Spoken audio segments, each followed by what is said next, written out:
Grace and peace, everybody. Happy Lord's Day to you all. Happy Sunday. Happy first day of the week. All those kind of good things. I appreciate you stopping by because you saw the thumbnail, you saw the title. So let's get at it.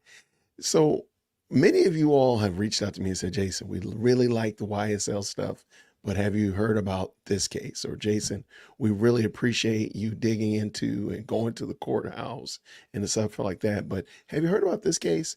So listening to the people, put my ear to the street. I said, let me go ahead and check out some of these cases. Y'all give me nightmares. Some of this stuff is crazy. Yesterday I went over the Karen Reed case. That's a bananas case. Friday, I'm sorry, I went over the Karen Reed case. That is a bananas case, y'all. That case is really wild. But we're going to talk about this suitcase lady today. What's wrong with you people? What is wrong with you people? That story is out of control. And we're just going to give a high level view. This is, again, I'm fairly new to this. Some of you all have been tapped into this for some time. And so I'm fairly new to it, but I want to make sure that I give it some fair treatment. I'm going to go over just a little bit of what I've learned about it, hear your thoughts on it and such like that. I do want to talk about Robert Kennedy supporting Trump, a little tidbit, if you will, of that DNC, little holdover from the DNC, which was pretty interesting to say the least. But I want to thank every last one of y'all who already tapped in. Shout out, look at that, I already see her. Red Pill Brown Girl, already didn't stop by. Thank you so much. A fantastic content creator, by the way. I want to give her a shout out because she's been doing some great stuff over there. And come to find out, she would definitely appreciate you checking out her channel and giving her not only a like, not only a thumbs up and a comment, but watching her content would really be a blessing for her. But before we get too far afield, I got my good friend Courtaholic in here. I see Prince Jedi Master in here, slinging them lightsabers. Miss Mandy's here as well. Good to see you. Future's here from the future. I appreciate you. Tom is here. Good to see you, Mr. Ray. Always good to see you. As I said before, I see Red Pill Brown Girl, my good friend. We'll have you back on the channel one day soon for sure. Look at David up in here. David, thank you so much for stopping by. Hopefully you got my comment about the microphones we use at my studio. And yo, Monica, there we go. Monica Mo Justice in the building. And she's a content creator as well. She did a fantastic live stream today with another young lady, another content creator. They were just discussing a lot of these cases and kind of getting into the deep weeds, if you will. So definitely go check out what she's doing over there, Monica, if you don't mind. Same thing to you, Red Pill Brown Girl, if you don't mind, drop your links in the chat or the moderators will make sure that happens so we can follow you for sure. Oh, thank you so much, Mandy. It's like she was thinking what I was thinking. I see you, Kristen, all the way up there in Alaska. Thank you so much for stopping by. Appreciate you on today. I got you. Now, I do want to say thank you all, first of all, as we get into the show. I want to say thank you all. Everybody has been giving suggestions and ideas about how to help this channel. And I just want to say, I really do appreciate it. And I've been listening. I got my ears to the streets, I'm listening to what the people are saying. I'm going to make much more of a concerted effort to spread out this content, whether it be on Rumble, whether it be on my Buy Me a Coffee. Let me just bring that in. By the way, you might not know, I have a Buy Me a Coffee page. So here's my Buy Me a Coffee page, and my big head is in the way. And it's the moderators will drop the link down in the chat. And Buy Me a Coffee is another way to support content creators that outside of going on YouTube, going on Patreon and stuff like that. Now, that being the case, I haven't been pushing it, so I'll make sure I make that available. But lots of people have asked me, Jason, can we support you somewhere else besides YouTube? And I appreciate that. So here's one way. I am toying around with the idea because I am on Locals. I just haven't committed myself to Locals. And if you're familiar with Locals, it's another platform, member-supported platform, crowdsourcing platform, where all the content is basically, I have control over whether it be videos very similar, akin to YouTube, but you almost subscribe to a particular channel for a particular reason. And I'm on it, I just haven't been using it. So I've been listening to the people. So before year's end, I will make sure that whether it be my Buy Me a Coffee as well as my Locals are fully fleshed out so that everybody can see and you have options apart from YouTube. If you're not one of those YouTube people, which I totally understand, YouTube could be YouTubey sometimes for sure. So I do want to make sure let y'all know I did hear you, because lots of people were asking me about that. And I was like, you know what? I do need to make sure I put in some effort into that. And I did hear you. So thank you so much for the suggestions. Thank you so much for the kind ideas of people that want to support the channel. So thank you so much. Y'all, we got to talk about this lady, this suitcase lady, y'all. I'm going to pull the video in. I don't want to play it because there's a lot of profanity in this video. I was like, man, this is crazy, man. This is a long crime. Let me see, pull it in. There we go. So apparently, if you're not familiar, Sarah Boone and her boyfriend, they were drinking, taking part of the fruit of the vine, getting a little tipsy, not a little bit tipsy, a whole lot tipsy, and allegedly playing hide and go seek. I really could not understand how you got a whole grown man to hide in a suitcase, but somehow or another, I'll just play it, but I'm not going to play the audio because it's kind of sad. She's taunting him while he's trapped in a suitcase, and they live in Florida.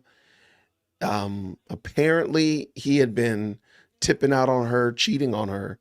And while she is, filming him, she's taunting him, saying, you know, this is how I felt when you cheated on me, this, that, and the other. And she left him in the suitcase. And if you see it, like the suitcase is turned face down. So you're not actually able to open the suitcase the way it is, which is totally bananas. But the crazy thing is she's filming this. The police found this, and then her story just started to evolve into insanity. Because, I mean, at any moment, she could have just let the man out.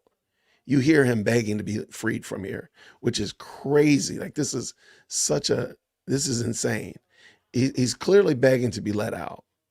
And she is leaving him in here. And apparently she went to sleep and then woke up the next day and the man had passed on. And this is the craziest thing I've ever heard, man. Just like, okay, fine. Like, let him go. But to actually try, again, I have no idea. I fully don't understand how you got somebody to get inside of a suitcase. He didn't look like a very thick man. He looked rather lanky, if you will, but he still had to be compliant to get in the suitcase, which is just totally weird to me.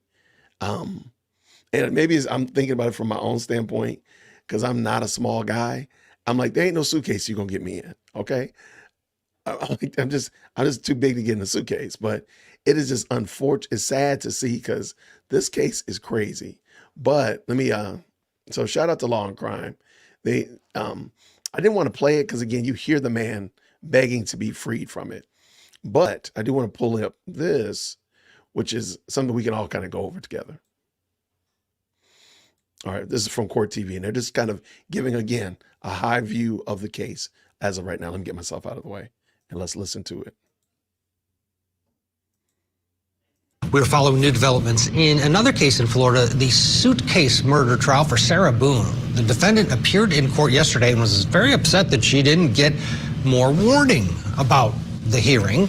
She's representing herself now after she went through 8 separate attorneys. She was also not happy that a news crew from the local Fox station found out about the hearing before she did. If we have to set a hearing, you'll be properly noticed for it. And the certificate of service. You'll be properly noticed for it, yes, ma'am. And will there be a proper notice for today? Notice was performed last night. I've Am already I allowed to explained. ask the news crews how they got here? No, ma'am, I'm not going to let you do that. They're not under oath. They're not a party to this action right now. It's wrong and it's unfair. You're certainly entitled to that opinion. Sarah Boone has advertised for a new attorney. She concocted this flyer and wanted it posted at the courthouse. Okay, I got to read this. Hold on. Okay, let's read this together. bring myself back in. Big screen. Okay. Looking for a prosperous challenge? Ready for your close up on national television? Are you zealous with a side of keen? Show the world who you are with your original creativity, extraordinary expertise, and hold on, I should have pulled this up. That would have been hilarious. Let me find it. One of the mods gonna put it in. She's accused of killing her boyfriend, Jorge Torres, who died after being locked inside a suitcase, a case we've been watching for a very long time. It's a horrifying case. Oh, wait. I want to see what he said. I'm sorry. I didn't. Okay. All right. So confidence and ingenuity. Qualifications must include being trustworthy, honest, passion-driven, open-minded, exceptional problem-solving skills, client inclusion at all times, team orientation, collaboration, extreme efficiency in listening and communicating, outstanding dedication to success, possessing a winning mindset, I think is what it says.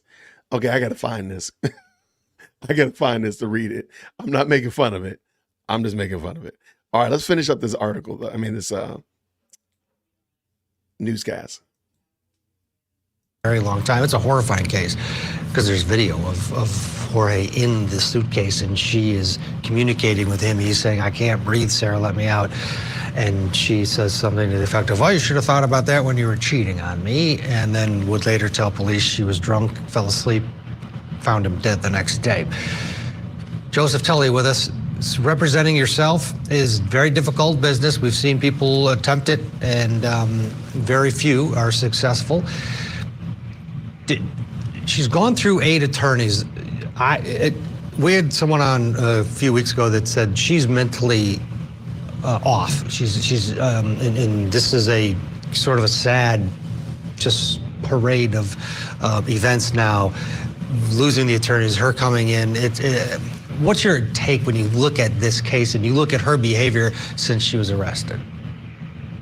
So I agree. I see the same thing. I see mental health issues very present in this case, and it is sad. I think that this tactic of going through 8 attorneys, just because somebody has mental health issues doesn't mean they're stupid. They could be intelligent, but it's not like other people haven't thought of the same tactic of just keep pushing the trial off by blowing through different attorneys and you'll never get to trial. But at some point, judges get sick of that.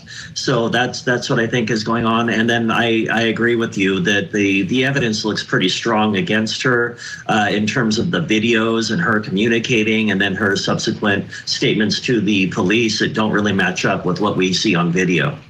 Here's another interaction with Sarah Boone yesterday and the judge. I am thoroughly confused. Was the notice ever put online for this or mailed to anyone? Okay. I don't even know why Mr. Lane is here. I don't know why I'm here. Well, ma'am, you are now representing yourself, and previously you had requested to appear at every hearing that was held. As you are now representing yourself, the court cannot have any hearings regarding your case without you being here. Daryl Brooks represented himself, Joseph, and we watched the judge in that case sort of play good cop, bad cop for weeks. It was very difficult, but she was able to coach him when he needed it, because no one's going to be able to perform as their own attorney without some guidance. What do you think we're going to see play out? And if you're the prosecutor, how do you handle that, watching the judge and maybe the prosecution helps out at times, because she's going to need some help, correct? Sure, yes. This is a very tenuous situation in terms of she won't accept an attorney. So she's in this position where the judge is kind of forcing the issue, which means she has to represent herself. She's not qualified. There are mental health issues going on. If it goes to trial and she receives no help, it'll be overturned, because it'll just be a clown show, basically, for lack of a better word. And And so they have to kind of prod her along. I think this affects the prosecution in that the prosecution can really just relax, soft sell the case, and let the accused kind of sink herself here in front of the jury. Yeah, good point. It should just let her be her, and that'll play out the way it does. Yeah, that is really unfortunate. I hate it. When I say unfortunate, it's just sad to see because apparently looking at some of the comments, because again, I know I am new to this case. A lot of people are saying that she seems like she's definitely has mental shortcomings and it's very clear. So there's no reason. Oh, I got it. I got it already. So here's the inmate seeks attorney. And I apologize if it's not big enough. Let's make that a little bit bigger. All right. I think that's pretty good. Big screen. Get myself up out the way. Let's see if we can make it even bigger. All right. We'll just scroll down. All right. So he said inmate seeks attorney. Looking for a prosperous challenge? Ready for your close-up on national television? Are you zealous with a side of keen? I don't think that's the way the word works, but okay. Show the world who you are with your original creativity, extraordinary expertise, confident in ingenuity. Okay, this is going to be a side note because I'm trying to find some positive note. Okay, this is a really good anchor chart. If you're a classroom teacher, if you had elementary school kids and you go into your teacher's classroom and they have those big posters that they made, usually they hand wrote them and stuff like that. I was the king of anchor charts, okay? I would literally sell my anchor charts. That's how good my anchor charts were. I'm going to give her a little bit of credit. This is a well done anchor chart. Sad to say the purpose and the focus of the anchor chart, but it's actually really good. Let's continue.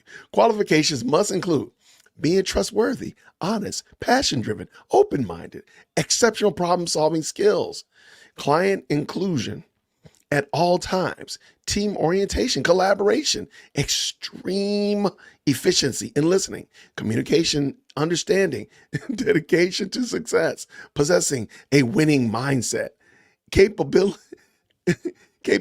of excellence in representation, committed, maintaining faith in the client and case with the ability to think differently, overcome all circumstances.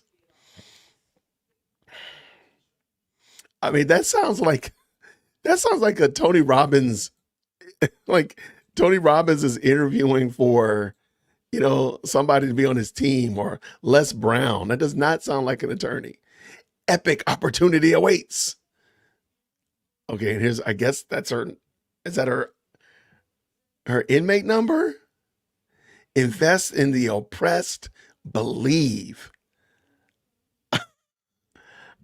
I'm sorry, this is the craziest thing ever. This is wild. Here, let me just so y'all can see, just in case I didn't show it correctly, whatever like that. Check my email. Okay. I dropped that link in there. Let me check my email because I'm being summoned to check my email. And here I am checking it. Oh my gosh. Oh my gosh. Okay. So there's more to this. Well, does anybody know what was her profession? Does anybody know? Because her stuff is giving, as the kids like to say, it's giving school teacher. Does anybody know what was her profession before this all happened? Because I'm getting school teacher vibe. And I'm gonna pull this in. Hold on, sorry about that. Thank you, Mandy, for that. Yo, this is crazy. Okay, this is, first of all, this is hard to read. I'm trying to make sure I can read it. Okay. As I zoom in, it gets a little bit easier to read. Hold on. Okay, so apparently what I just sent you all, the anchor chart, was a part of a full letter. I didn't get that part initially. So we're off to see the wizard, children. We're off to see the wizard. We're no longer in Kansas anymore. Now, let me see. How's that look? Does it look okay? I think that looks okay. And then here I am. All right. I'm sorry. Can somebody tell me what was her profession? Because a lot of you all have followed this case. Please tell me, what was her profession? What was her job? She didn't have a job, really? She went to college, I believe. I'm getting anchor chart like all over this place. Because I had teachers that would do this kind of stuff. If they were writing a note to the students, they would make it very frilly. Like, I would never do that. But I mean, no offense to them. It's just something that Jason wouldn't have done. But that's all that means, is that Jason wouldn't have done it. That's it. Wait, a 58, y'all stop. See, that's what I'm saying. Y'all don't sent me down a rabbit hole. What, do you not love me? What have I done to you? A 58-page letter? What did I do to y'all? How did I hurt you? What did I do? Why no? Y'all playing. Stop this. Okay, honorable. Let's look, this one's short. This ain't no 58-page thing, Future. Good gracious, man. Let me put my glasses on. My goodness, in the morning. Okay. I would love to talk to the judge. Honorable Judge Michael Kranick. Where's my discovery? I'm still waiting for you to provide me with the contents of what former attorney Cashman supplied to you and the court at the surprise status hearing held in secret. She talking about some ex parte on 6/28/24 at 1:30 p.m. Boy, she coming in feisty. She ain't playing no game. She said, look, I'm coming up in here fit to be tied. She probably need to be tied. All right. Your designated clerk of unfair judgment ticks empty. Oh, no, I'm sorry. Clock. I'm sorry. Your undesignated clock of unfair judgment ticks empty, and in necessity, while waiting for you to deliver. As usual, man, she's giving a lot of snark though. I gotta give her some. She's giving a lot of attitude. In necessity, while waiting for you to deliver, as usual, it's in your favor, in your nonchalant, relaxed, unconcerned attitude of me to receive. You are robbing me of precious life-saving time to fully and properly defend myself on top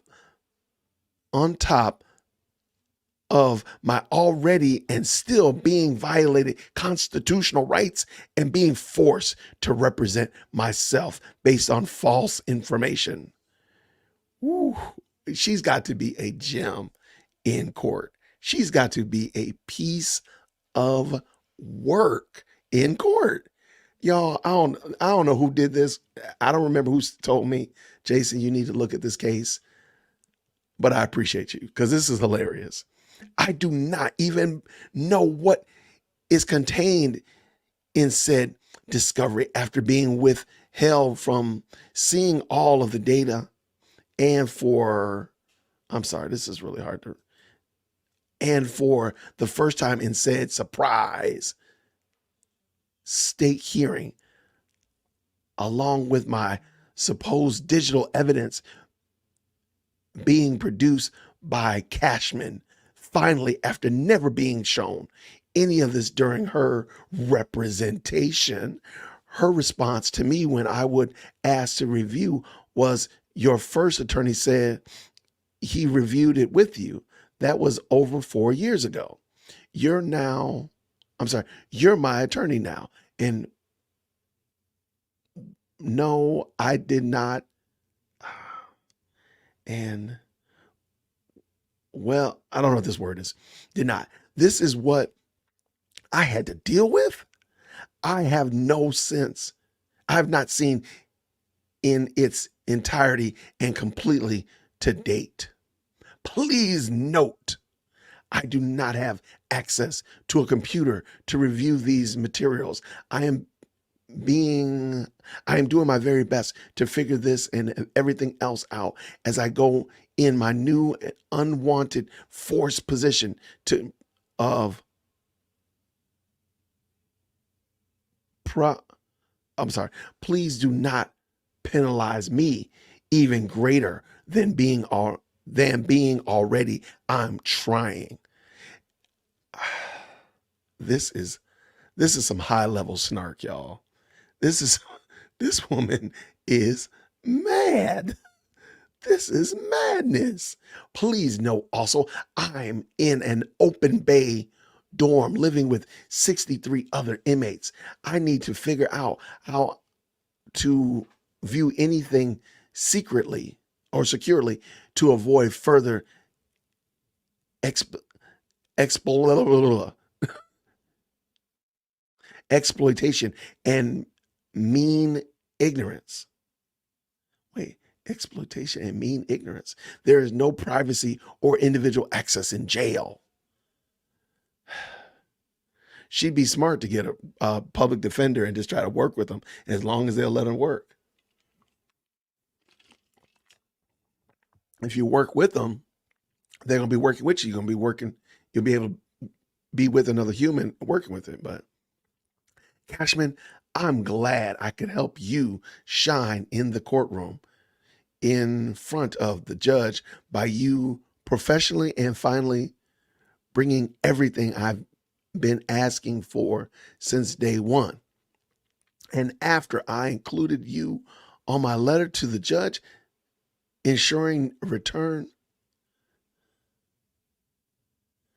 unlike you who did not include me on your motion to withdraw, surprise, and I had to find out from someone else, an officer, 3 days before this surprise status hearing, so you could even know what to bring. Why didn't you bring it? Why didn't you bring to any of your 20 hours of meeting with me? As always, it's in everyone else's favor but mine. Y'all, this lady is mad. And there's still several pages left. This is not the full, somebody said 83 pages. Y'all, ain't nobody got time for no 83 pages. I ain't got no time for that. Much more real time we'll have to prepare and properly, especially the fact that you have me doing everything while incarcerated. What happens when more time must be utilized to discover where my lost discovery is? I've been asking for repeatedly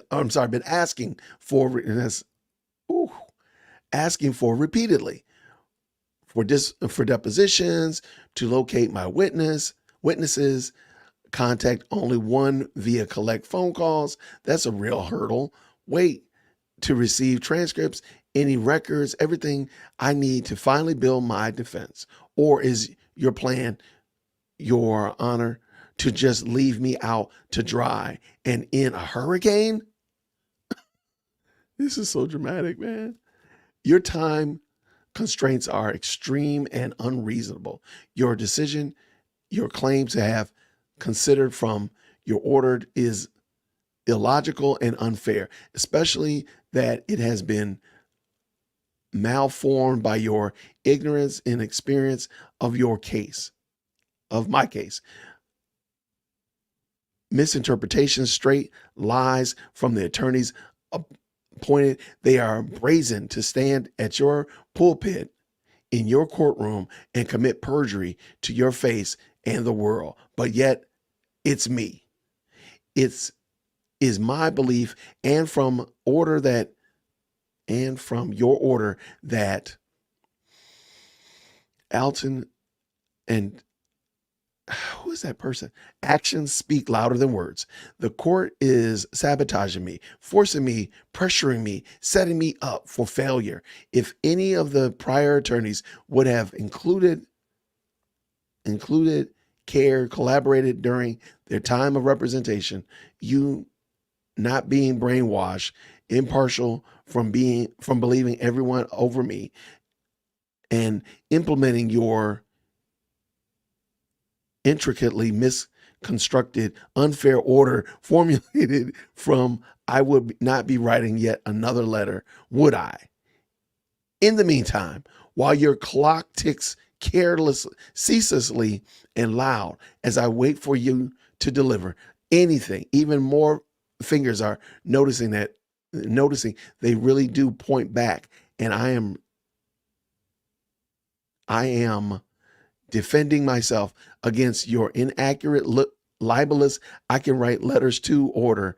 Please, would you post my including documents in your break room? Oh, okay. This is the okay, included document in the break room. Wherever you think it may be seen and understood, unlike me in your courtroom. This is some high level snark. This is insane. How about by the copy machine where your JAs should have made me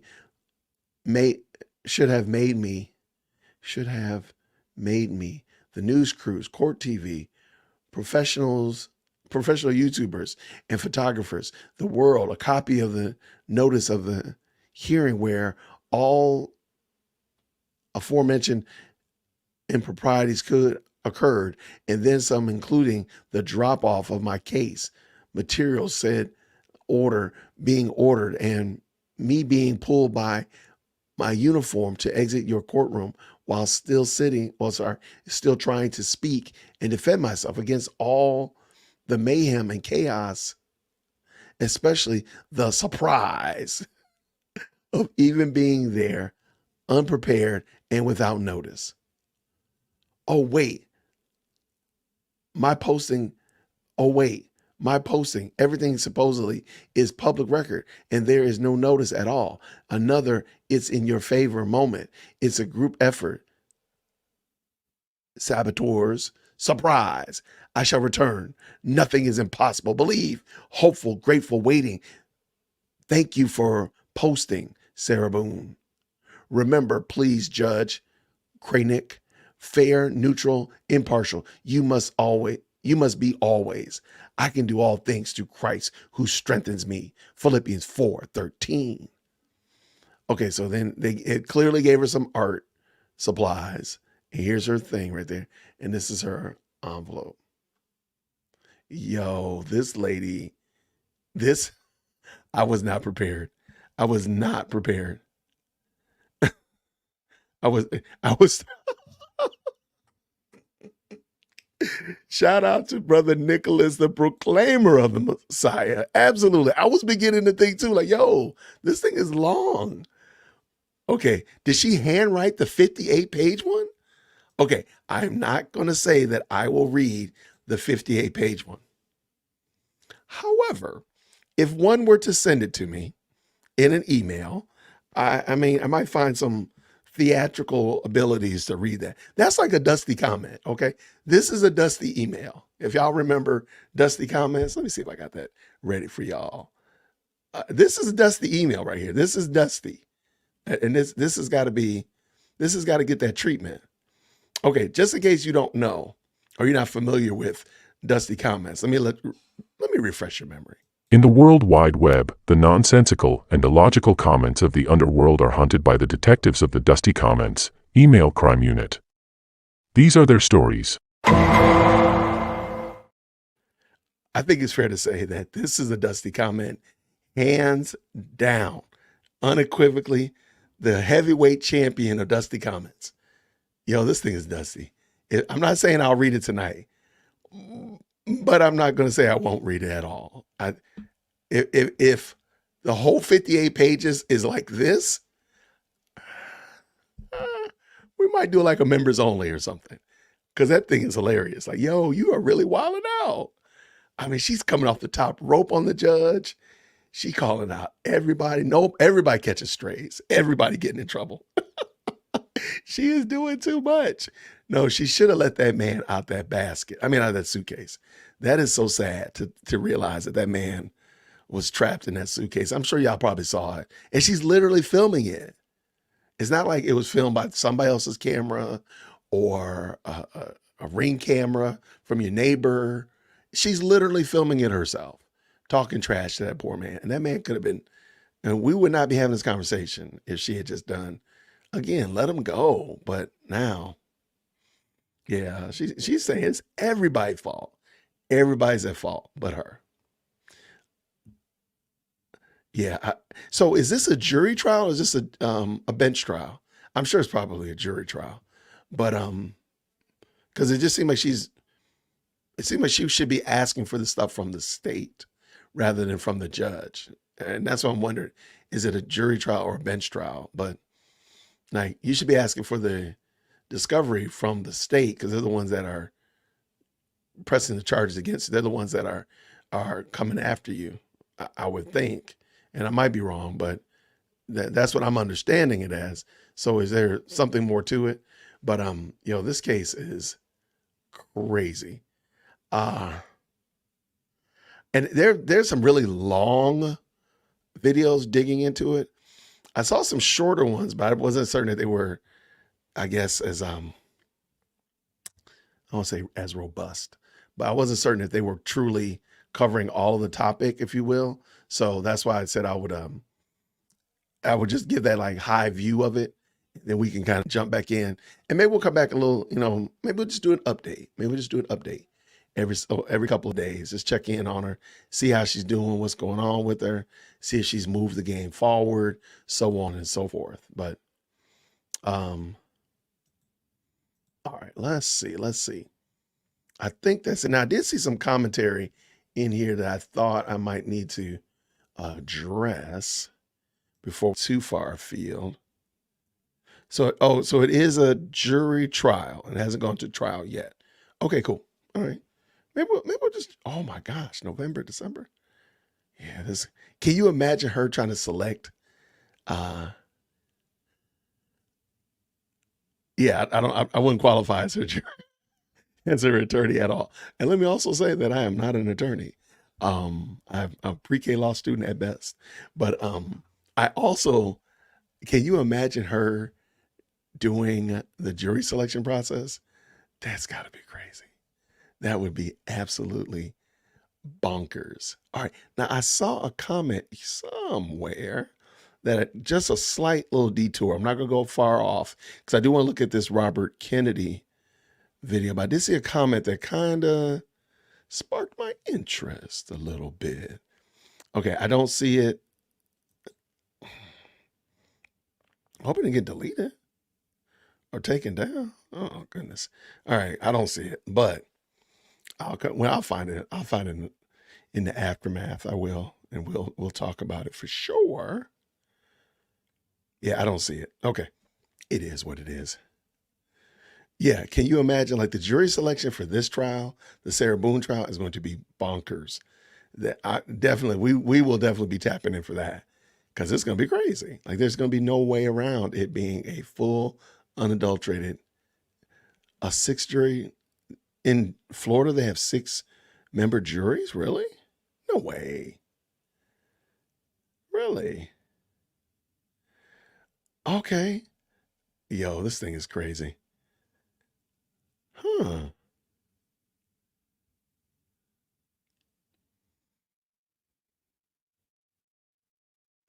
Okay, so I'm just reading real quick. Somebody said that somebody said she's requesting paper copies of everything. Yo, that is wild. Okay. Send me the thing. I think you're probably right, Miss Mandy. We probably need to talk about Lady Boone, if for nothing else, just for a break between the YSL trial. And matter of fact, let me go ahead and talk about that before we jump into Robert Kennedy. So this week, the jury is back, Woody is back, and sparks are going to fly. Now, according to my little birdie has told me, the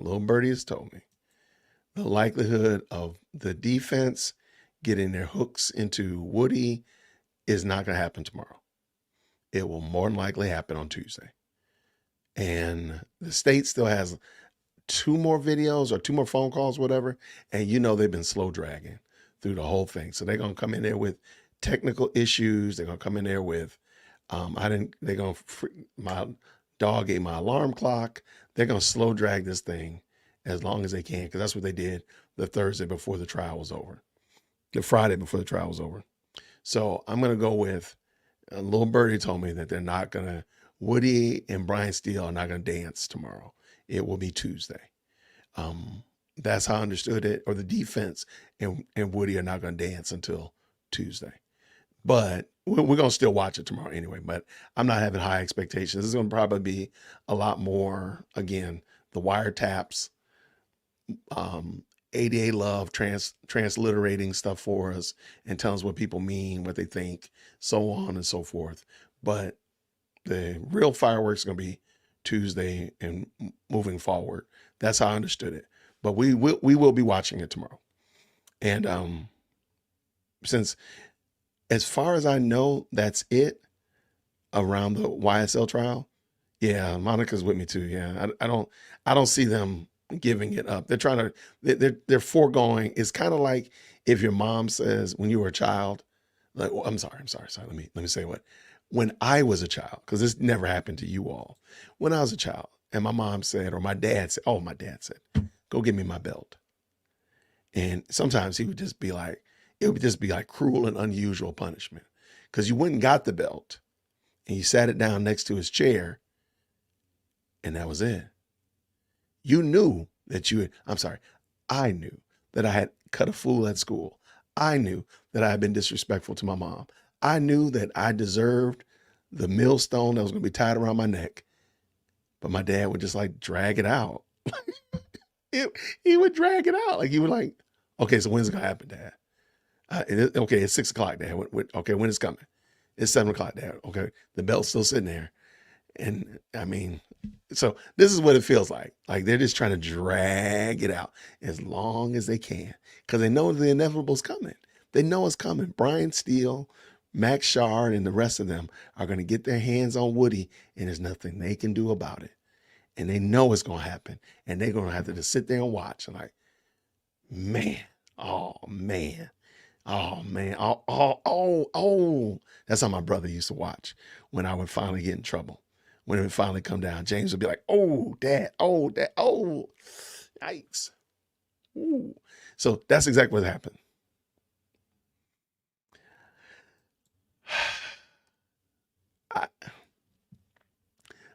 Again, like I've told y'all before, Monica, some time ago, I would have said, no, nah, she going to be a fair shooter. She going to be shooting straight. Now, I'm not going to be surprised. If she does, I will not be surprised. That being the case, however, if she does, in fact, limit the cross-examination, it's going to show partiality like nobody's business. It's going to show a great deal of partiality. So I'm hoping not.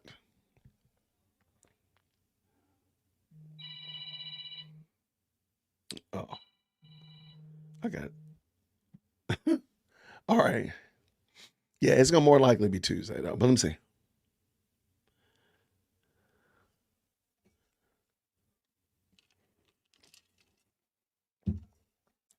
Yo, Char, somebody put you in a hockey bag? Yo, I can't. I don't think we ever did anything like that as kids. I'm just thinking we did some crazy stuff, though.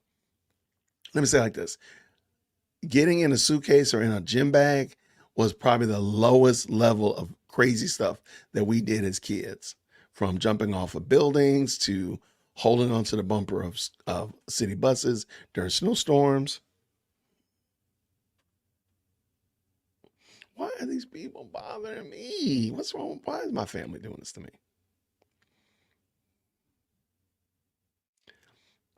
They are literally sliding notes under my office door. Y'all, I'm trying to do the right thing. Sometimes I feel like I've done the wrong thing.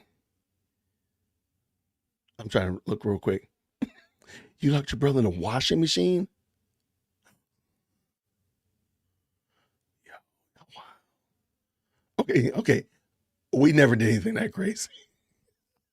Oh, you know what? We did nothing that was borderline claustrophobic. That would induce claustrophobic Like that's making my hands sweat thinking about like being locked in a washing machine. We did a lot of crazy open air stuff. Let me say like this. We did a lot of crazy open air shenanigans. And thankfully, by God's grace, nobody died. Nobody had any broken bones. Nobody was anything like that. I can't believe this. Hold on one second, y'all. Why am my family doing this to me?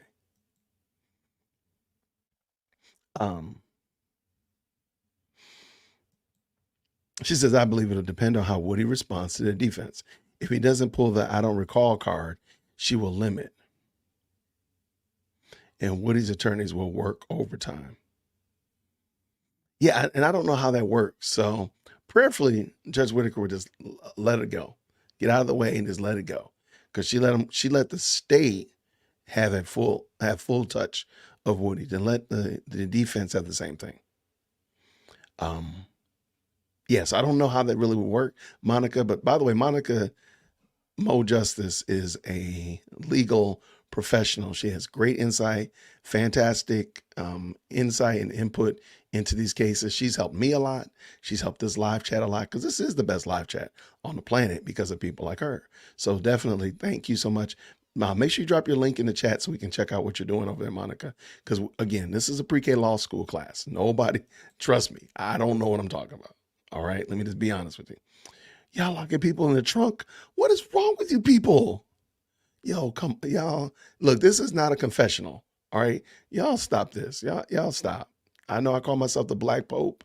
I do not want y'all to be. Look, we're not gonna be up on some RICO because you done locked your cousin in the trunk in the basement, and then you remembered it. No.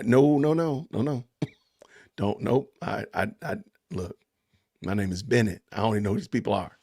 We are not going to be turning this into a RICO case. So just stop it. I hope he's watching this. Oh, no.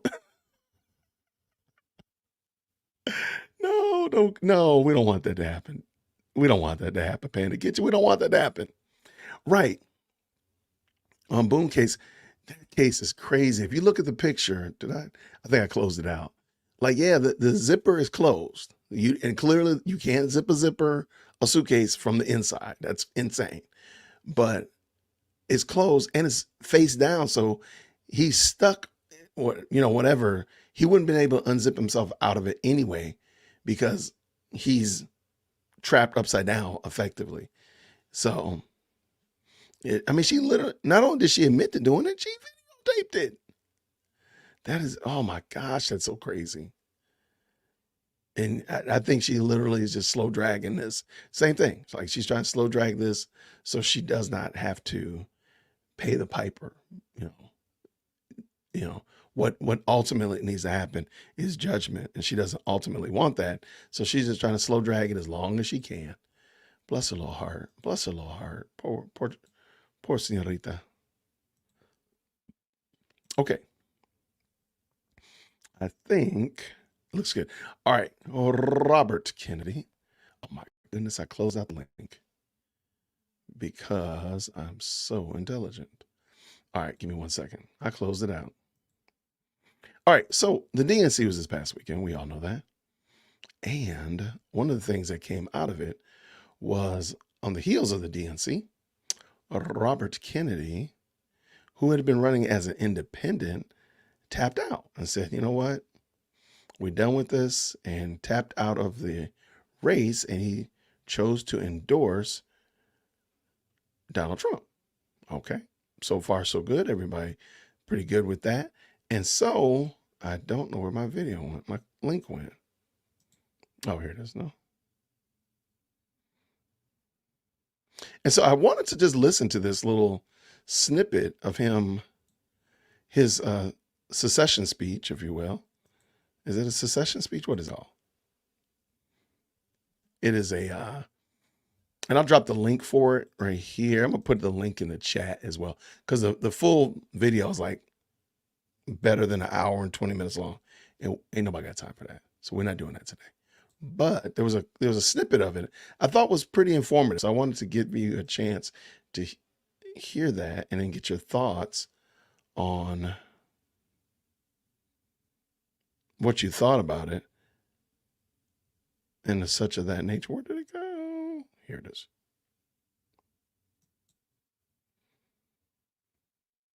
Oh, this is a transcript of it. Shoot. Sorry about that.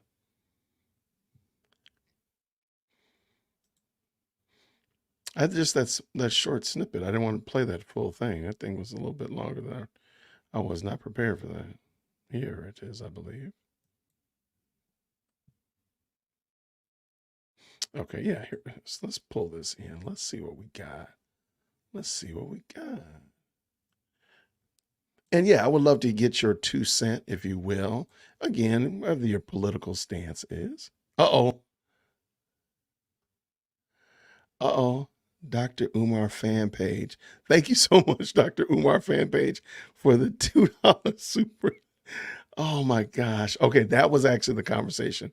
Okay, can we save that till we're going to do this Robert Kennedy very quickly, and we'll unpack. Maybe we'll talk a little bit about Kayla's interview and what all happened there, because I'm sure you all have something to say about that. So definitely thank you so much for the $2 super chat. And let me just real quick get your 2 cents on Robert Kennedy tapping out of the race. So now it is truly just a 2-horse race. Let's hear this, and then we'll come back to Kayla's interview, I think, of Courtney Kramer. Let us go. Let us go. All right, let's go. Sorry to keep everybody waiting. 16 months ago, in April of 2023. Can you drop a 1 in the chat if you can hear that okay? Because it sounds really low on my side. Real quick, can you drop a 1 just real quick that you can hear that?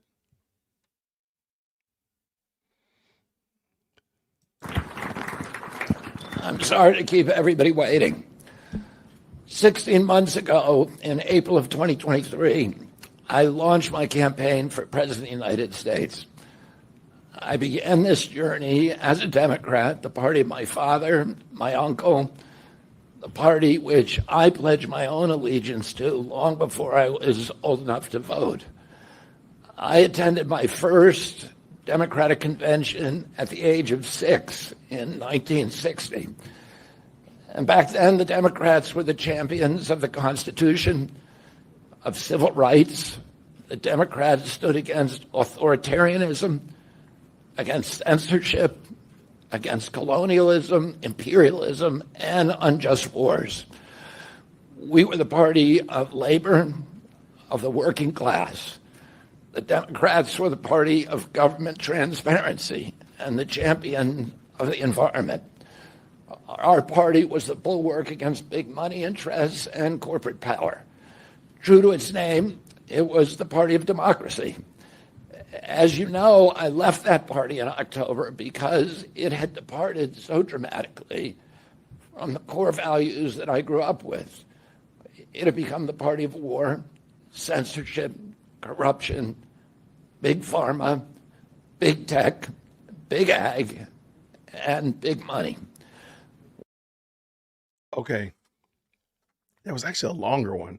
I'm sorry. I closed out the window while I was getting ready, dealing with that Sarah Boone thing. I closed out the window and I apologize. I thought I had the full video.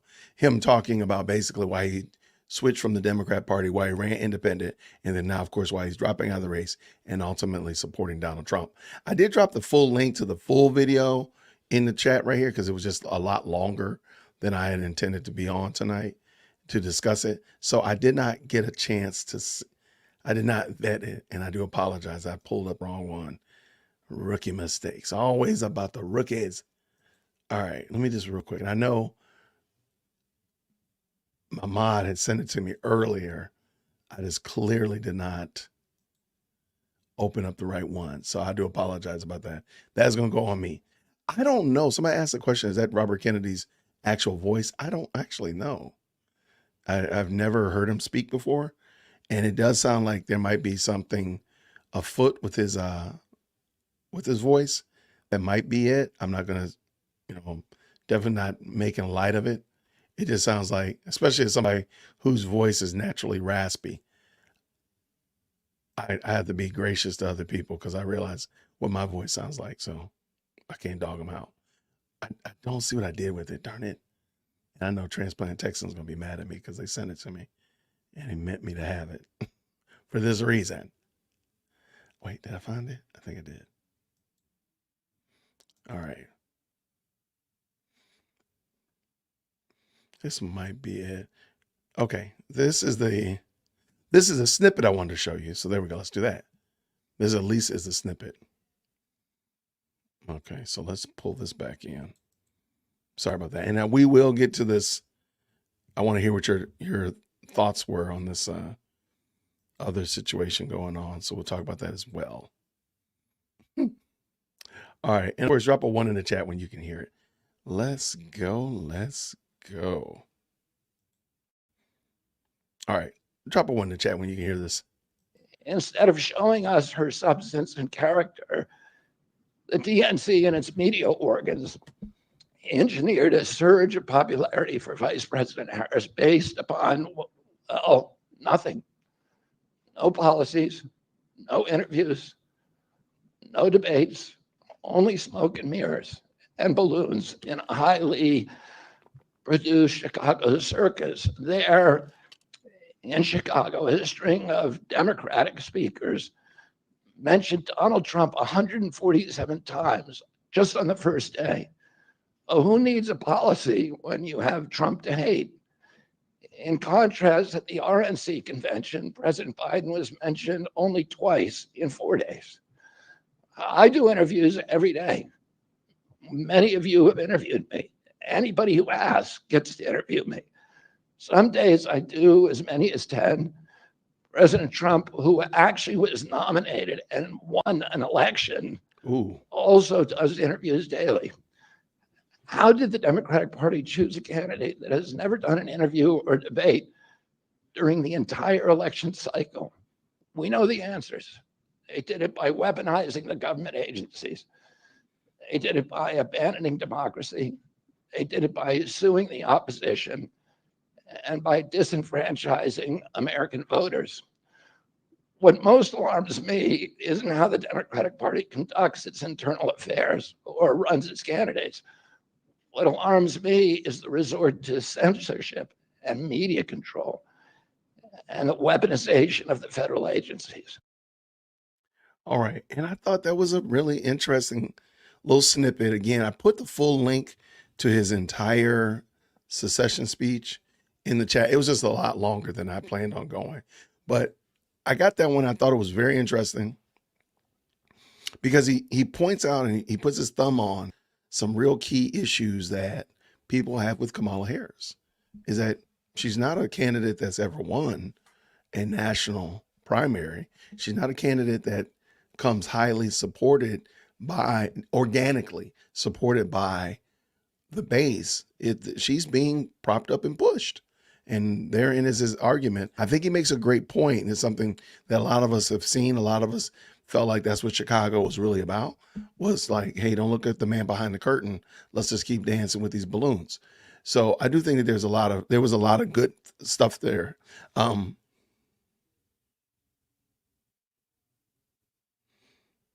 okay. Wait, I'm sorry. Somebody said he needs to do fewer interviews, but I just thought that was really interesting. I'm probably going to take the time and go through his entire speech. We will be pulling up a couple of the speeches from the DNC, but a lot of people were talking about it. I personally, as I said before, I kind of wanted to talk about it, but it was actually depressing to me. And being the fact that we spent most of the day on YSL, you'd get off sometimes at 5 o'clock, 5:30, and try to get your life together, go outside, get some sunlight, and then come back in here and jump back in the saddle and do another 3, maybe even 4 hours. Sometimes it was just a little bit too much. It was just too daunting of an idea.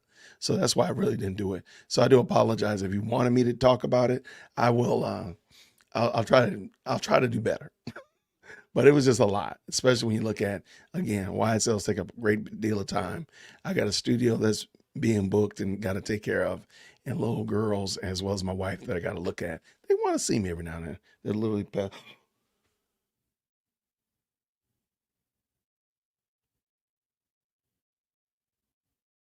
literally passing notes under my door. Y'all, I cannot even take this. real quick. Mandy, can you jump on real quick? Because I got to figure out they are literally passing notes under my door.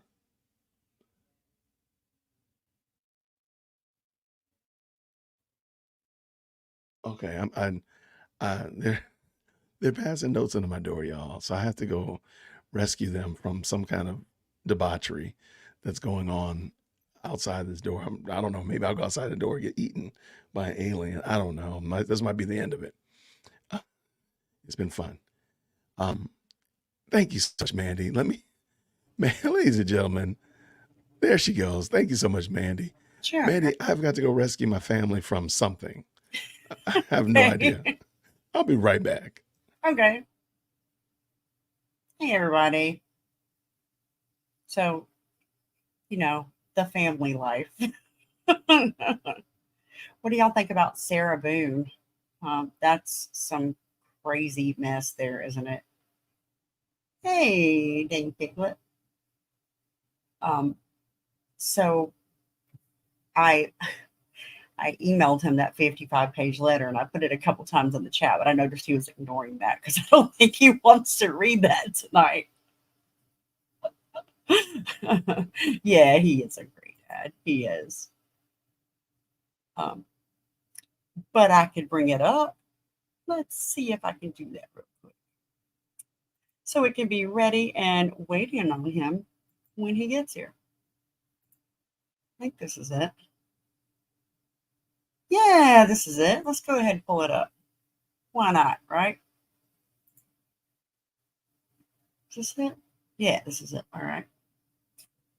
He's going to kill me.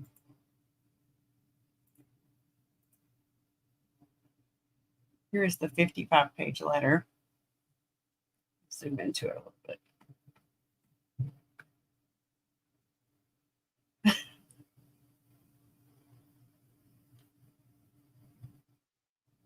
Kurt is the best law tutor. I love Kurt. I'm a moderator for Kurt. Kurt, like uncivil law? Is that who you're talking about? I love Kurt. I help him with thumbnails and stuff. Actually, I'm a advisor for Kurt. Is that who you're talking about? She is a mentally slow Karen.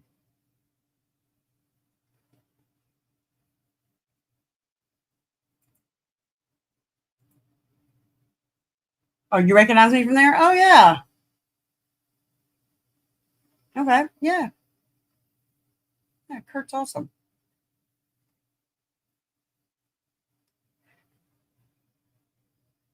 So I can't do the voice like he does.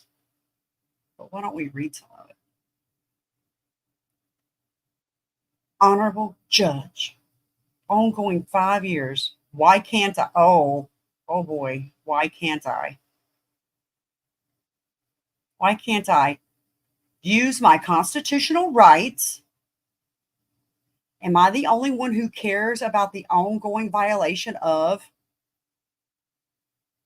have a bond, have all my medical records, have all my digital evidence and discovery, have all my paperwork, notes, letters, pictures, everything I find returned by my former attorneys, speak to my investigator, have a complete download of my phone, but because you're in jail, you can't have a complete download of your phone.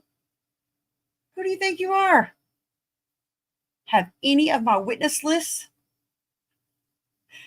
give any insight, understanding, clarification, truths about my case, especially to my attorney. Oh, she had an attorney at this point. Be listened to by anyone, especially my attorney. Oh, she's getting ready to fire this one, I guess.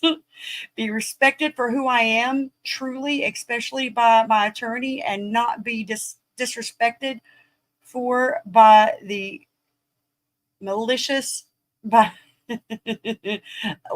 like a malicious murderer all the world has falsely and incorrectly curated and believes me to be. Oh, well, you did kind of zip above it a suitcase.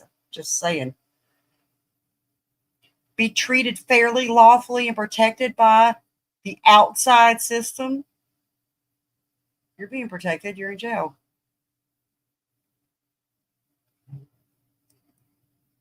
Properly, rightfully, completely defend myself, see all and know the same as the world can and does, including my attorney, from all the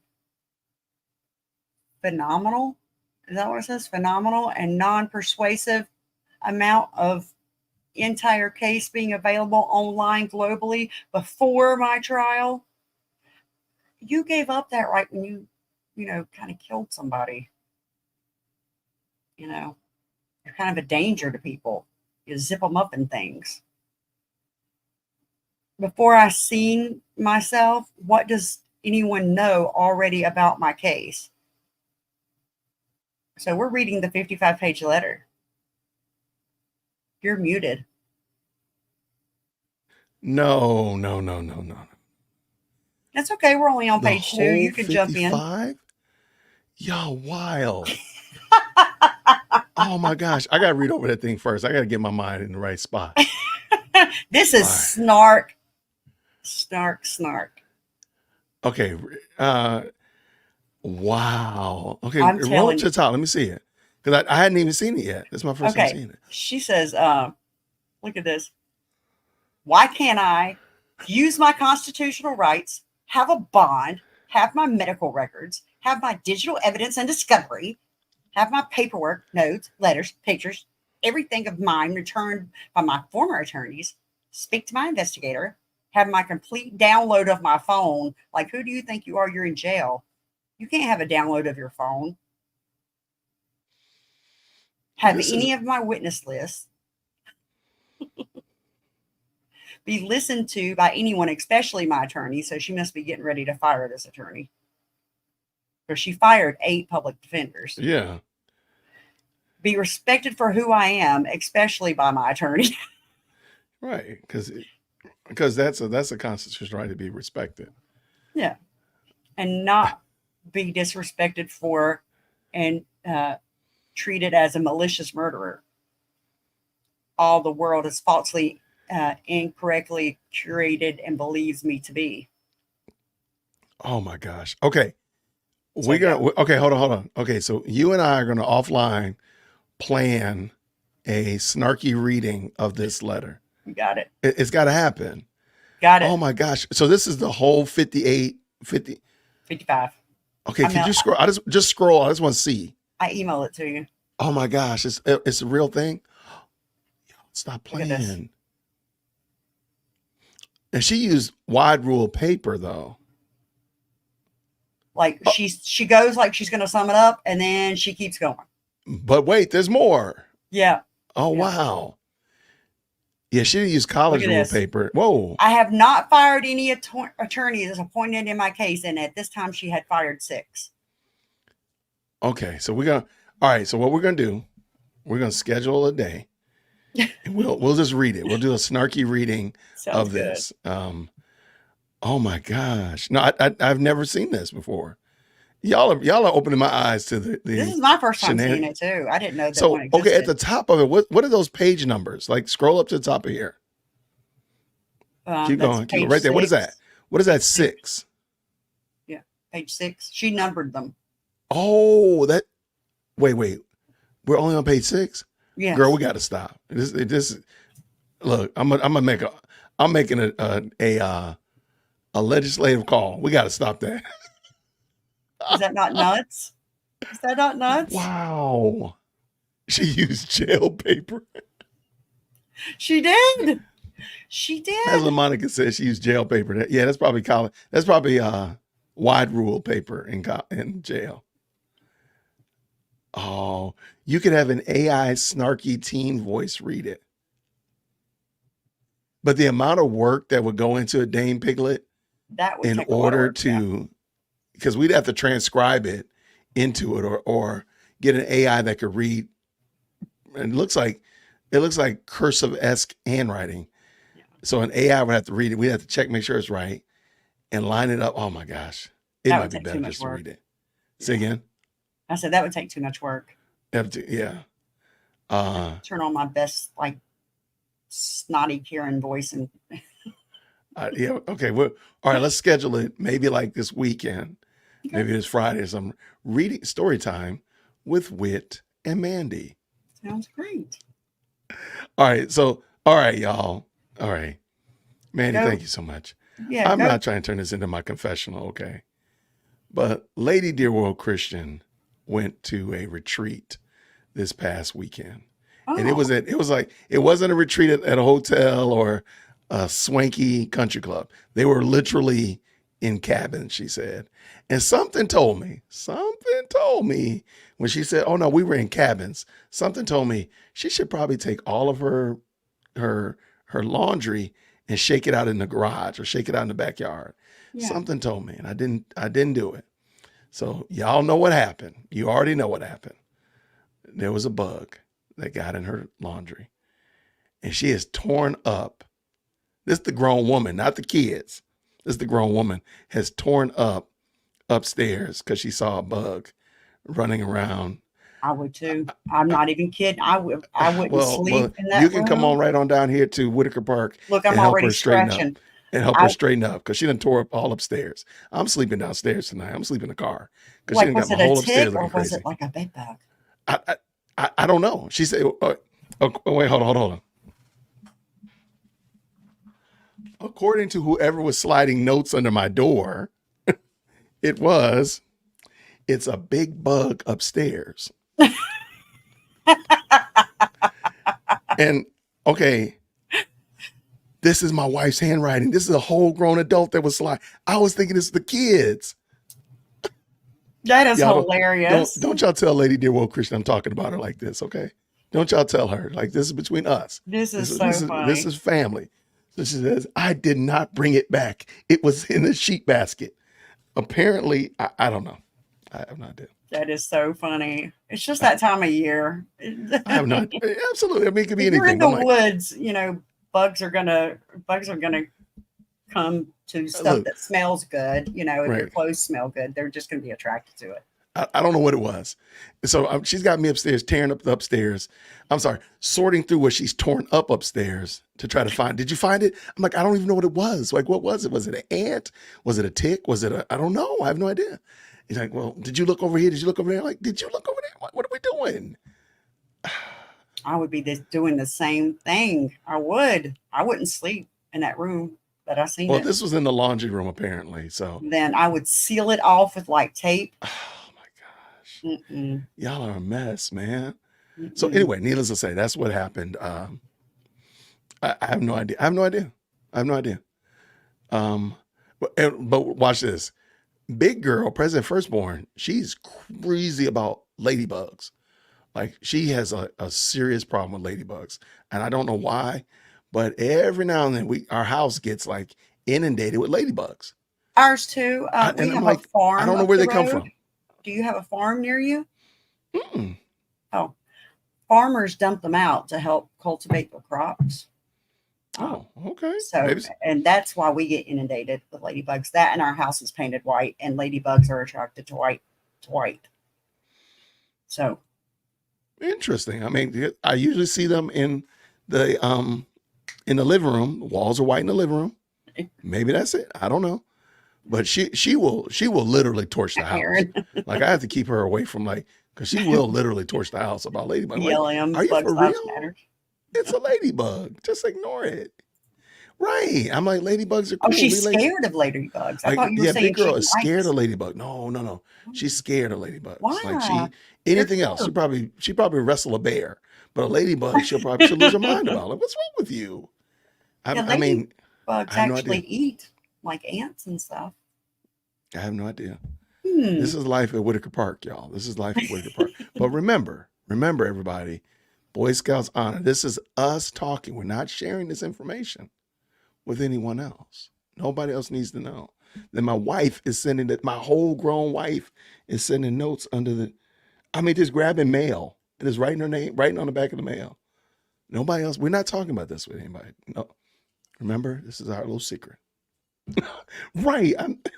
Now, see, sign me up for a snake. I'm like, yes, please sign me up for a snake. Don't call me about ladybugs. Please don't call me about ladybugs. Don't. But I'm gonna go sleep. I'm telling you, I'm gonna go sleep in the car tonight. I should. My mom is out of town. I should go to my mom's house. Like, I'm not even messing with y'all. Y'all just go figure it out. Y'all figure it out. I mean, the whole upstairs is turned upside down about this. I'm like, was it in our room? Why is our bed thrown upside down? Like, this doesn't make no sense. Oh my Like, how gosh. are you tearing the whole room up? Like, what are we doing here? That's Like, this hilarious. is crazy. But that's my girl. I love her. And I'm gonna go sleep in the car. All right. So the conversation I saw, we'll just kind of divert from where we were gonna go. The conversation I saw was about this whole Courtney Kramer I'll interview. let you do that. Bye. Oh, bye, girl. Love you. Thank you so much. Y'all, thank Mandy for stopping by today, man. Thank you so much for covering for me. Mandy be coming through in clutch. So, and y'all just drop Mandy in the chat. Let's just someone let her know we appreciate what she's doing, helping your boy out while I'm out here wrestling ladybugs and looking for invisible creatures upstairs. So apparently, and I didn't know, I wasn't keeping up with it, but apparently Courtney Kramer was on Kayla Bumpus's YouTube channel today. And I don't know. Was it a good interview? I don't know. I don't know anything about it.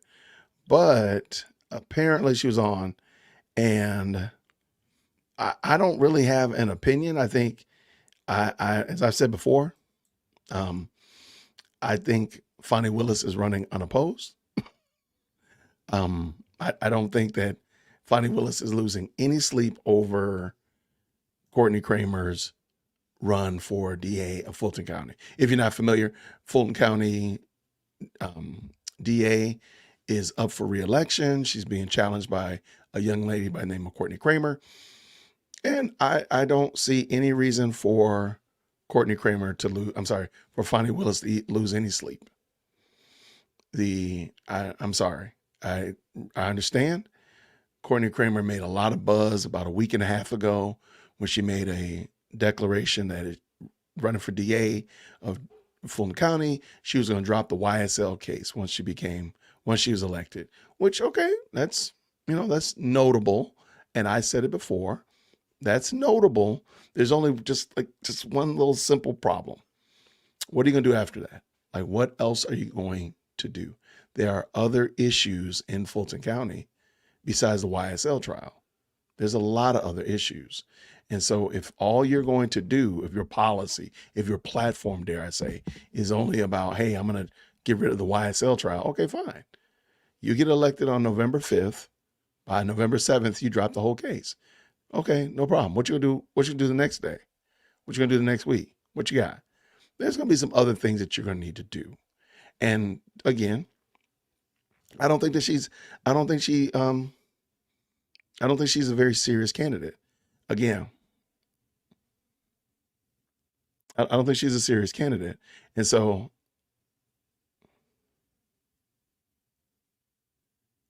hold on one second. Aaron said, DWC, I mentioned a lot of the things you mentioned the other day. Man, did I get a lot of hate for it. We're going to talk about that. And I appreciate you, Aaron. And please tell people I have no problem. Y'all can come right on over here and I'll close out my notes. Y'all can come over and give me that work because maybe I'm wrong. Maybe I'm just wrong. I could be perfectly wrong. I'm able to accept that. But I like how Nicholas said it. Atlanta must be stopped. We have got to have a come to Jesus. We got to come to a fair assessment of where we are as a city, as a county, multiple counties, because I live in Cobb County. Atlanta's is a mess. Atlanta's a mess. And this YSL trial is only highlighting, is only showcasing the full bore insanity that is Fulton County. But let's make no qualms about it. Courtney Kramer is not a serious candidate. I'm not mad at Courtney. And I understand you have other things going on in your life. So I'm not saying that, but this case, this is a race that could be very, very competitive. I still think that Fonnie Willis has a lot tentacles and roots in Fulton County. So you got to do a lot of work, but it's doable. It's possible. But at this stage of the game, all you're doing is running on a platform of I'm gonna drop the YSL trial, which again, a lot of people would appreciate that. But I'm sorry, there's a lot of people that's not their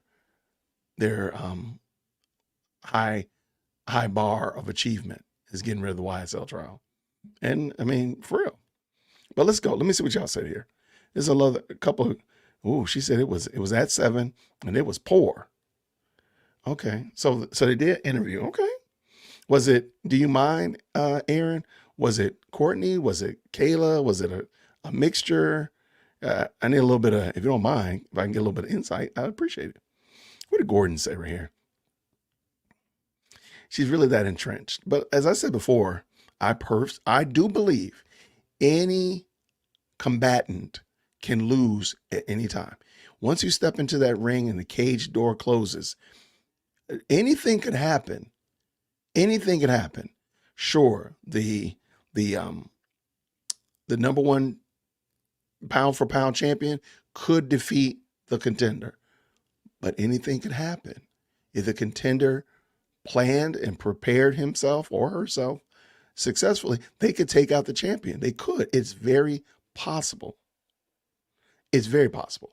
Thank you so much, Black Law Student. I appreciate you, man. Thank you so much for the support. Thank you very much for what you're doing over there. Thank you for the $10 super chat. So back here, and the thing is, Gordon, I'm not 100% certain if you've been following me for a long time, but I literally went through an entire brainstorm session online on the channel talking about how Fonnie Willis can be defeated.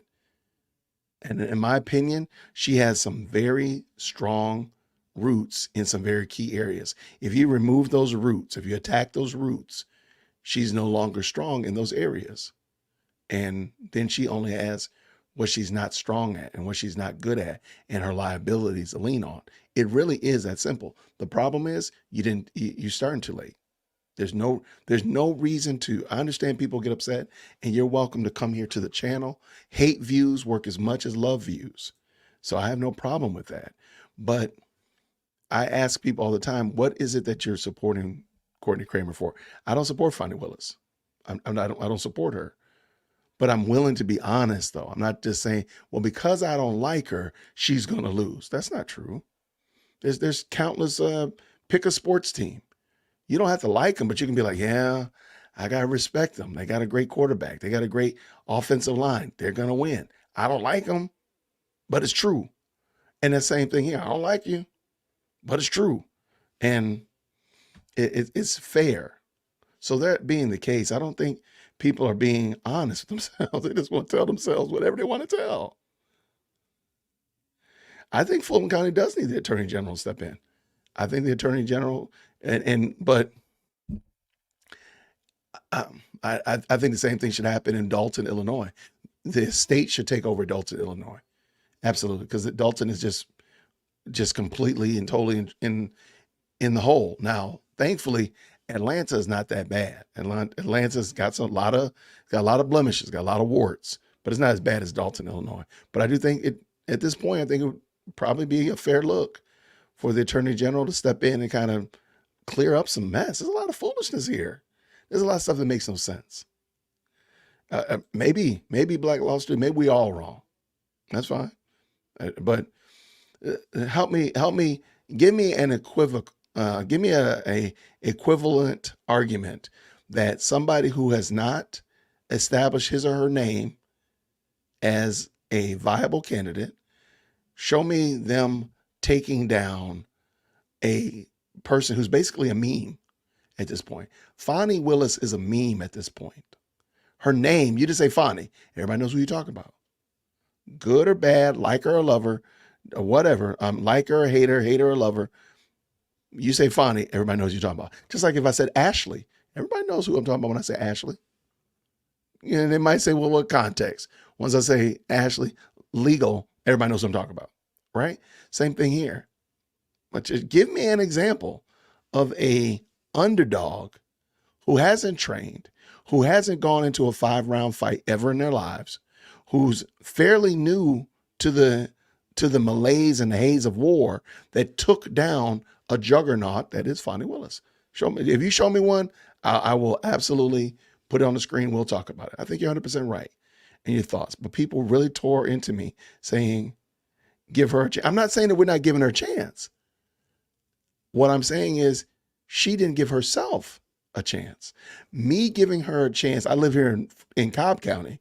It doesn't really matter what I think. You do realize that, right? Jason's opinion matters nothing.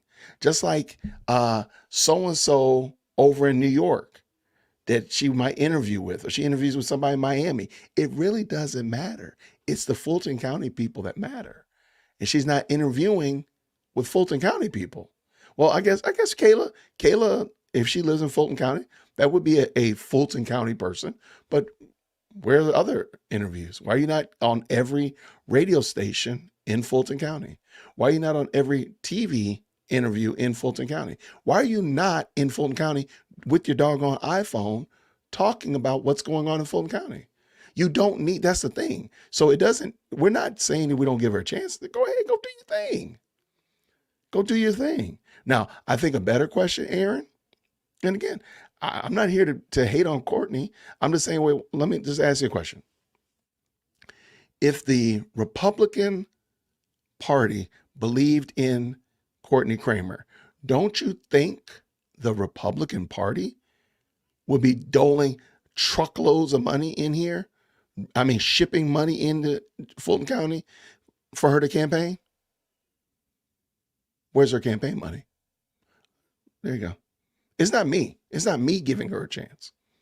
It's her giving herself a chance.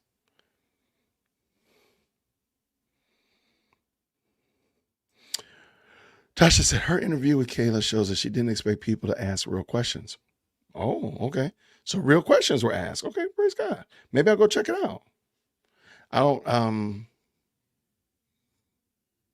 let's see real quick. And they said it wasn't really long.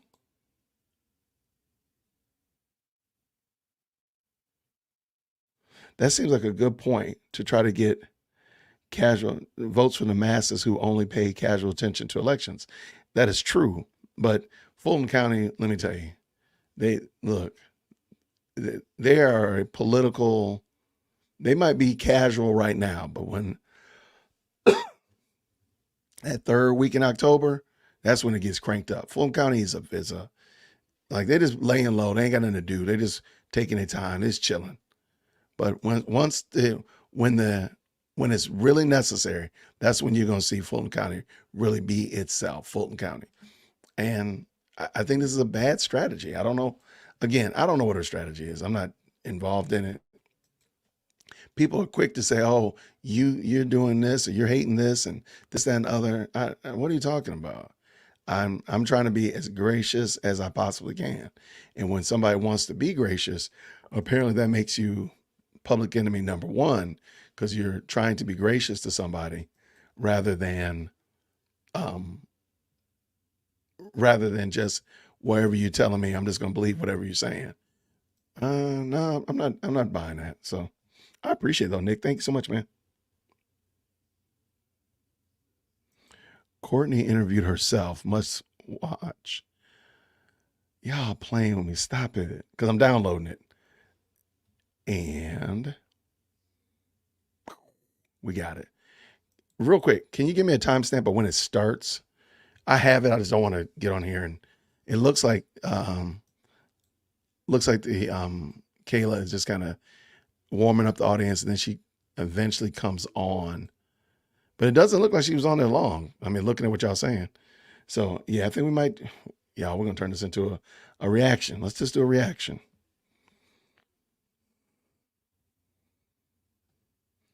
Okay, I'm just reading through some of the comments real quick. Both were poor, as unprofessional. Most questions were glossed over another time. Wow. Okay. Finally getting reelected reinforces wrongdoings, abuse of office, and just simply bad behavior. No argument for me. There's zero argument. The problem is you just have to run a better candidate. You cannot like a football team. You can think that I don't know why I said the Detroit Lions should never won the Super Bowl. It's a shame. It's a crime that they won the Super Bowl. Well, if you as the GM of the Falcons are not doing everything possible to unseat the Detroit Lions, then that's on you. If you didn't build up your base, if you didn't get the right kind of coaching staff, if you didn't pick the right type of players, let's say you could just pick them and it wasn't like a draft situation, and make the type of moves necessary to beat the Detroit Lions, and there's nothing that you can do. If you just sat there on your laurels and said, oh, the Detroit Lions are terrible, that's on you. That's on you. Okay.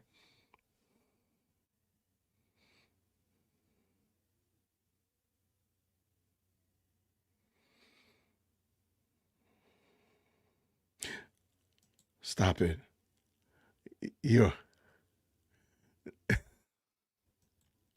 That is so funny. My daughter would absolutely lose her mind. My daughter would lose her mind over that. So please don't do that too. Hold on one second. Let me all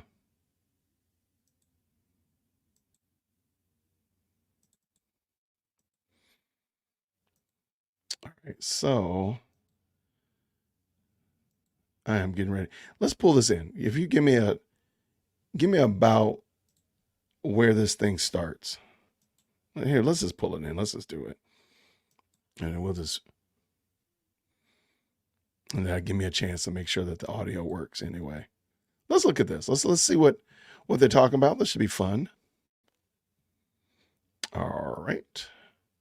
Shout out to StreamYard. Actually ties any. I don't want to take from Kayla. Shout out to Kayla. Oh, there we go. Okay. Down so that we can have a meaningful conversation and all right, real quick, drop me a 1 in the chat if you can hear.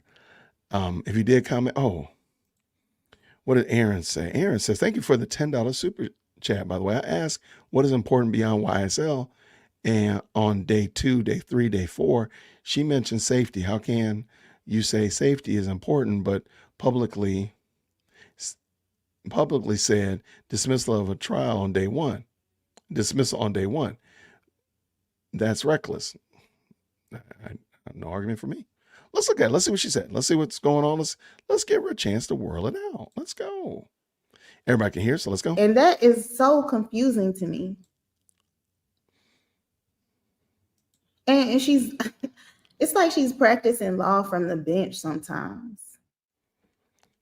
Okay. Hi, everybody from Kat's channel. Thank you. Thank you, guys. Okay, we'll talk more about that after we hear from Miss Kramer. I'm about to bring her up, guys. Okay, so just a few side notes. Please get your questions ready. I'm going to make sure I save some of them, write some of them down so that we can have a meaningful conversation and really answer some of you guys' questions, I should say. And thank you, Kat. Thank you, everybody. Everybody knows we're going to be kind and be respectful, okay? All right, here we go. So everybody, let's say hi to Attorney Courtney Kramer. Say hello. Hey, everybody. Okay, so Courtney, can you just tell us a little bit about yourself? Yeah, well, first of all, thank you so much, Kayla, for having me on the show tonight. Sorry, it took my camera a little bit longer to get connected than I thought it was going to take. A couple things about myself. You know, I am born and raised actually in Fulton County. Lived here for 31 years. I went to Milton for high school up in Alpharetta.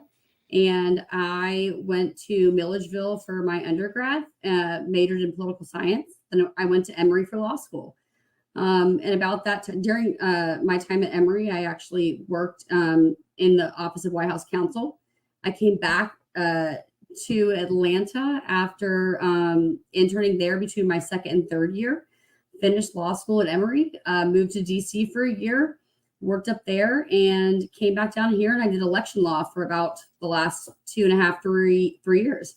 And so that's kind of a brief background about myself. Obviously, there's a lot of other things I've done, and I'm happy to talk more about those, but I don't want to bore everybody. You know, I definitely think that people want to ask me questions and get to the root of why I'm running for this office. Okay. Okay. All right. Let me stop before Kayla responds. Your story of how you got here to this point is very, very important. I don't think you should minimize it and say that it's going to bore people, because that's who you are. That's what brought us to this point. And so I don't want to say, well, hey, I don't want to bore you. Now, truly, I'm not going to get into the haze and the malaise of every year and every quarter of my life at Morehouse, but I am going to give you a good overlay, because some of the things that come out of that are what is driving this conversation today. So I don't want to just minimize that and say, it's not really that important. But later on, you'll hear that it really was important. So I don't think that's a good approach, but okay. I mean, she gave us a good story though. Let's go. I know me and you talked a little bit, and we have come to the consensus, Courtney and I, that today we want to take just a few minutes to see what you guys want to know, what it's going to take for her to prove to you guys that she is the best person for the Fulton County District Attorney's Office, and how she can earn your trust. So today I want you guys to put as many questions as possible in the chat. Your concerns, your questions, we are going to go through them. I'm going to ask some questions that I know a lot of you guys have been asking. And I'm going to start with the first question is, can you tell us your position on the open RICO with Trump? Absolutely. So I've been very vocal about this position pretty much since the first day that I qualified back in March. I would completely recuse myself from that case because I have a... Real quick. Did y'all hear that? She said March. Therein is the problem. She's been campaigning and she's been qualified to run since March. And this is why I'm saying that Fani Willis is running unopposed, because young lady has been running since March. So let's just do that quick math. April, May, June, July, August. We're in August. It's 5 months. 150 days have passed since she qualified to today. Let's just say it for easy math. And I don't understand how for 150 days you haven't gotten any campaign ads out. You haven't done any pressers. You haven't done anything that would demonstrate that you're running. I don't think Fani Willis is sweating about this. So let's go ahead. Let me real quick.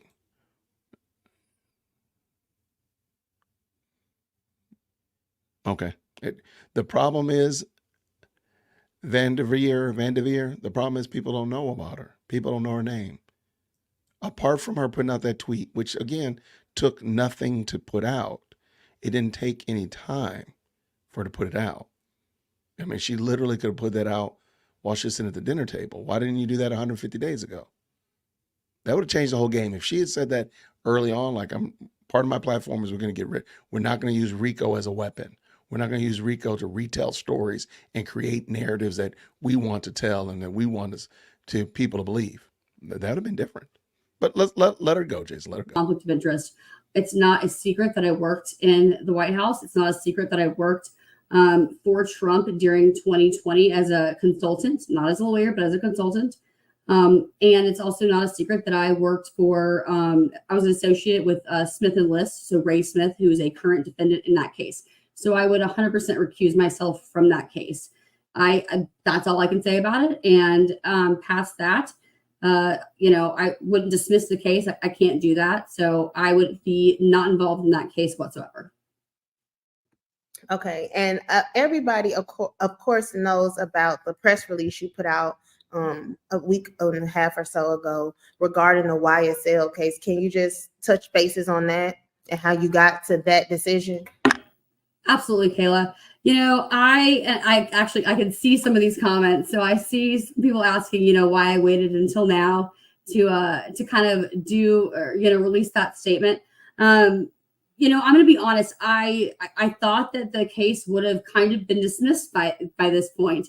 And prior to me running for office, I could totally say she should have dismissed this case, but no one's going to listen to me at all. I was, I'm basically, the average voter in Fulton County. But what I've seen the last 3 years and what I saw under the Paul Howard administration in the DA's office is that Paul Howard even declined to take this case up. He even declined to prosecute this case 2 times. There's a reason for that. And that's because there's a lack of evidence, there's a lack of credibility in this matter, and there's no reason to have the taxpayers of Fulton County pay for this case for 3+ years at this point with, we still have 100 witnesses or, 100 some odd witnesses to go. That's ridiculous. We have so many more cases we should be prosecuting or finding, the root and finding justice for victims that are, languishing because of the lack of prosecution all across the board in Bonnie's office. This case is a waste of taxpayer dollars. It is a complete political move by her office. We all know that. That's not a secret. And, Kayla, next time we talk about this, on your podcast during this week, I believe that we'll do it sometime this week. We'll get into the root of, what's actually going on. She's not prosecuting, young thug Jeffrey Williams properly at all. She's picking and choosing who she's prosecuting, especially related to these RICO cases. And that's not right. And the people of Fulton County deserve way better. Okay. You know what? I like the way she said that. And my only pushback is the YSL trial is just the marquee. It's just the one that everybody's noticing. But how many other YSL trials or cases are out there? And I think if she just dug into the fact that Paul Howard turned this down, I didn't know he turned it down twice. I knew he turned it down once for sure. Why didn't she talk about, hey, there's so many other cases that we need to get out of the system because they're clogging up the system. And when there's not enough evidence, we can't do this. And I think it would have been a great point to point out it's not just the YSL trial. It's the not yet YSL trials. It's the other trials that nobody will ever hear because Jason is broke. And look, I can't afford a Brian Steele. I'm going straight to jail. That's just what it is. So maybe if she had pointed that out, I think she would have resonated a little bit better. Because again, it's not just the YSL trial. It is the poor funding, poor planning, is the poor evidence. There's so many errors that they're making. I think she should have pointed that out and also pointed out this is why Paul Howard didn't deal with it. This is why Paul Howard didn't address it twice. So why did Fonnie do it? Okay. Yeah. Okay, and like I said, I'm going to go through some of these questions. I see the questions are coming, and I'm going to go through some of them so that we can have a more meaningful conversation later at some time this week. But I wanted you guys to,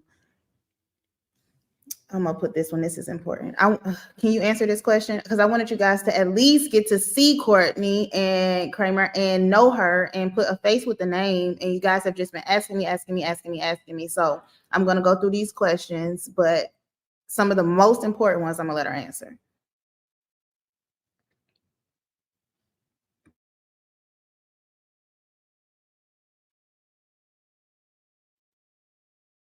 All right, wait, Kayla, are you wanting me to read this one or this question? Answer this one. Can you see it? There was 107,000 ballots cast in the primary. That one. How does she plan to engage voters with only receiving 18,000 votes? Great question. And what? Let's be very honest here. I obviously qualified as a Republican. I am a Republican. That there's no secret with that. And when you qualify to run for DA, you qualify. It's a partisan primary, right? Republicans historically have lower voter turnout during the primary. That's a secret. And so I think that is just the 18,000 votes, you're doing your research there. Voting in the primaries at all. And that's purely based on just voter turnout. And I think that, a lot of people don't realize there's a primary that happens. They're like, oh, wow. You won your primary. When's your election? Obviously, it's in November. You have a much higher voter turnout in November. And I think that doing that, getting my voice out there, talking, to people in the community, getting on podcasts like Kayla's, talking to you guys, and answering your questions and really letting you guys know I'm here for you. I'm not here to, climb the political ladder at all. I like I said, I'm born and raised in Fulton County. I'm here for you guys. I want everyone to, tell me their concerns, what you guys want to see out of your DA, because your DA at the end of the day should be advocating for you and you only, not for themselves. And so getting that message out there, and I think by November 5th, at least by October 15th, which is when early voting starts, we will have a much higher voter turnout.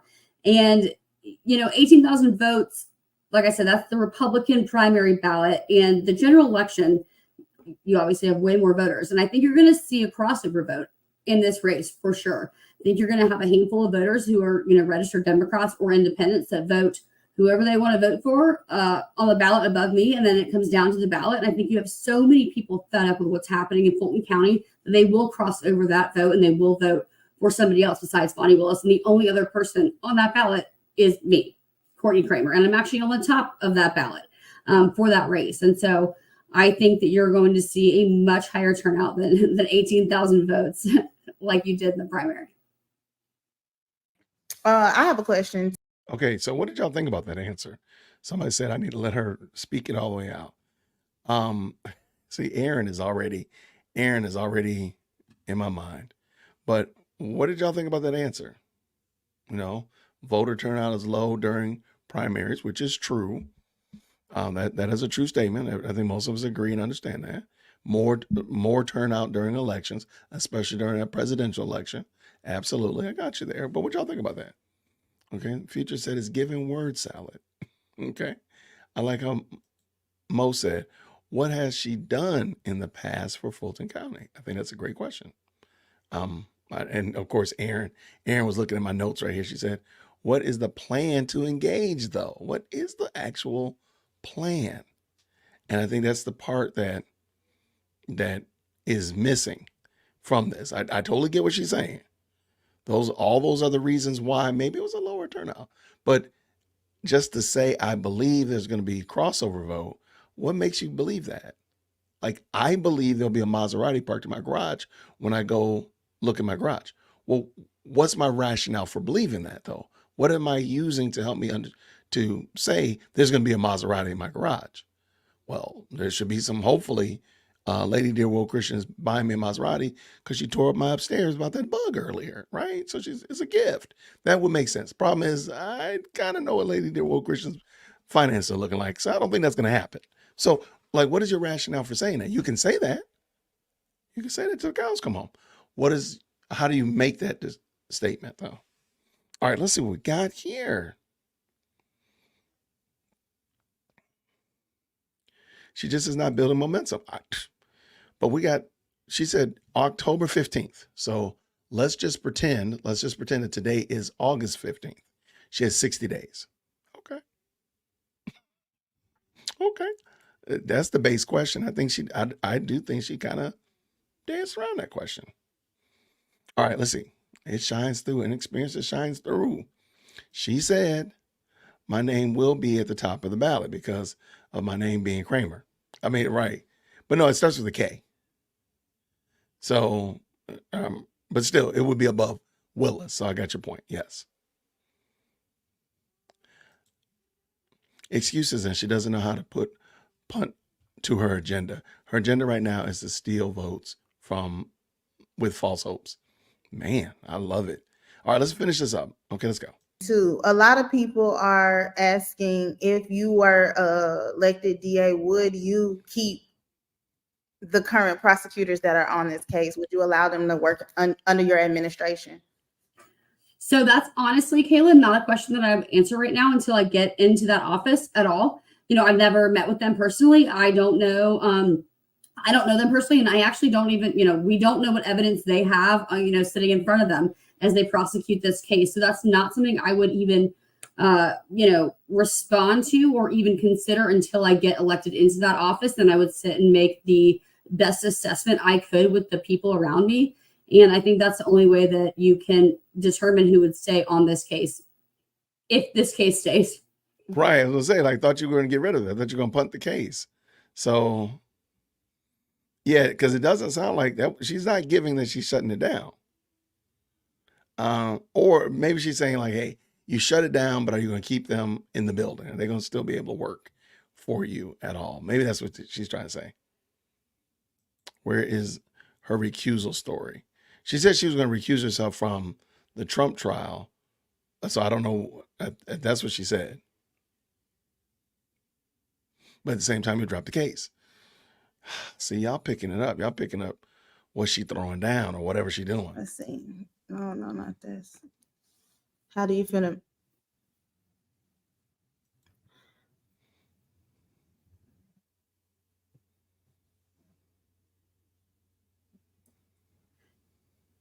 you want me to? Yeah, answer that. Okay, yeah. Okay, so the question is, I mean, I don't know. So how do you feel about defendants being prosecuted for drugs in jail when no one is addressing how the drugs got in the jail to begin with? So there's actually kind of I think not an ongoing investigation, but I was actually this past week, I was watching a hearing in the Senate about the prisons and about there being a huge issue with drones, drones and cell phones and the communications coming in and out of our prison system. And of course, that trickles down into our county jails as well. That is, here's the thing is that's like a twofold question, right? The problem is that no one is addressing how the drugs are getting into the jail to begin with. That's an issue. What's happening on Rice Street is terrifying. And that jail alone is an issue. We all know that. The resources that are going into that jail are not being used what they should be used for in any way, shape, or form. Everybody should be concerned about that. And I think that first, we would have to fix the problems with the drugs getting into the jail, and that's obviously, that's happening from outside influence. Some people that work in the jail, I don't know that personally. That's just kind of a conclusion that you can make from the drugs getting into the jail. How else would they get inside the jail? That has to be addressed first and foremost before you then address the issue with the defendants who are getting prosecuted or in trouble again for having drugs inside the jail. We have to be more vocal about that. That's a huge problem. And I don't think that, ignoring the problem is not going to get rid of the problem. And that's what's been happening for the last 3+ years. Okay. What y'all think about that? And Tasha you already hit the nail right on the head. This is exactly where I was going. Tasha just said she hasn't thought these things out. No, because she needs to work with Sheriff Labatt, who's responsible for the jail. And like they need a comprehensive rewire and resolve this issue before you start. Because I do think it's kind of weird that you would charge an inmate in jail because they have drugs, but how do they get into jail? But this is not there's two problems that are going simultaneously together. And I think you have to reach out to the other side and get their support to help you with that, in my opinion. If this race was statewide, if it was a statewide race, this vagueness might float, but this is not going to be good enough to move Fulton County voters away from Vonnie. I'm just going to let that sit right there because I agree with you 100%. So she doesn't have a plan for the prison. No. Oh, and by the way, like literally there, I did a whole video about drones and Rice Street. Yeah, they are getting in and flying drones into the building. It is crazy. So yeah, it's wild. She can't campaign against folks in the current role. I agree. Very clear and concise plan is necessary. I agree at all. Okay, she's starting. She is starting. The problem is she has 60 days. Actually, she has 50 days because today's the 25th. And elections and voting starts on the 15th of October. And I just want to, I see a lot of people keep asking the same question over and over again. And I think that a lot of people feel like anything may be better than what we have right now. But their hesitation is, why YSL? And me and you spoke about this over the weekend. And I think that I know why you say YSL. I mean, because you can't say Trump because of the conflict, but YSL is the next biggest thing. And it's not like you can just go from courtroom to courtroom and handpick cases and say, oh, I can't do this, I can't do that, or this is wrong, this is wrong. So YSL, I would say, is what you know. And from our conversation, you can correct me if I'm wrong, it's my position that you even intend on, so I guess kind of seeing what's going on for yourself. Is that the case? Yeah, and so I can, you and I can both kind of see this. It's kind of funny to see some of these comments on here. Honestly, like I said, I'm happy to come back on the show and answer all your questions. Everyone who's doing this, Yes, this is her. I'm not shy to talk or answer questions, but YSL was something I felt like it was one of the, like I said earlier, when we first started talking, 10 plus minutes ago, it's kind of the right time to make that statement about YSL. At this point, it's been going on for so long, and now we're on our third judge. Someone's got to say something at this point. And that's not necessarily the first statement I've made about Fani Willis or that office at all. I've been doing media for 3+ years about Fani Willis. That was just the first statement that kind of, got a lot of attention. And so there's been many other statements I've made about her and what's going on in that office and the cases going on in that office. It wasn't just YSL. That was just kind of the first one that happened to garner a lot of attention because I'm running against Fani Willis, if that makes sense. And I do think, and you kind of said it, we'll talk later this week about this, but I do think she's definitely picking and choosing cases she's prosecuting, in my opinion, for personal gain, for personal reasons, which is just disgusting. You don't get to pick who you apply the laws to. You don't. You apply the law evenly throughout your cases. And it's not a secret that she has applied the law differently to Lucci, like she versus Young Thug. That's no secret. And for those who don't know about that, like I said, we will talk about that later this week and kind of get into the nuts and bolts of those cases, and the comparison of the two. And there's just so many things in that office that I think people are turning a blind eye to, or they just don't know about, because what her office is coming out, like, her press releases or her statements, someone's got to call those out. And I think that this was just one of those things that garnered enough attention that's, it wasn't really the first statement I made about Fani. It was just the first one that people started paying attention to. And did you know that she wrote a letter in support of YFN? And a lot of you guys know she wrote of the current district attorney, Fani Willis, wrote a letter in support of rapper YFN Lucci to be released on parole at the first opportunity available. To me, I thought that it was extremely shocking because this is the rival gang and the rival gang leader of the current case that you're prosecuting in the public eye. But I found out that was actually a part of Lucci's plea deal, and the only way that he would take a plea was if she agreed to do that. So that was interesting to me. Okay, I'm gonna ask you 2 more questions. Yeah. What do you see as the top 3 most important issues to help Fulton County, and how would you go about solving those? Okay. I think this should have been a question from the beginning, but let's just see where she goes. I don't know. That's a good question. I don't know. Mo Justice, I'm not certain. I'm not 100% certain, but let's hear what she says, because this is really interesting, and I've never heard this. So I will briefly answer this because that Ashley B. So because my top 3 issues are there.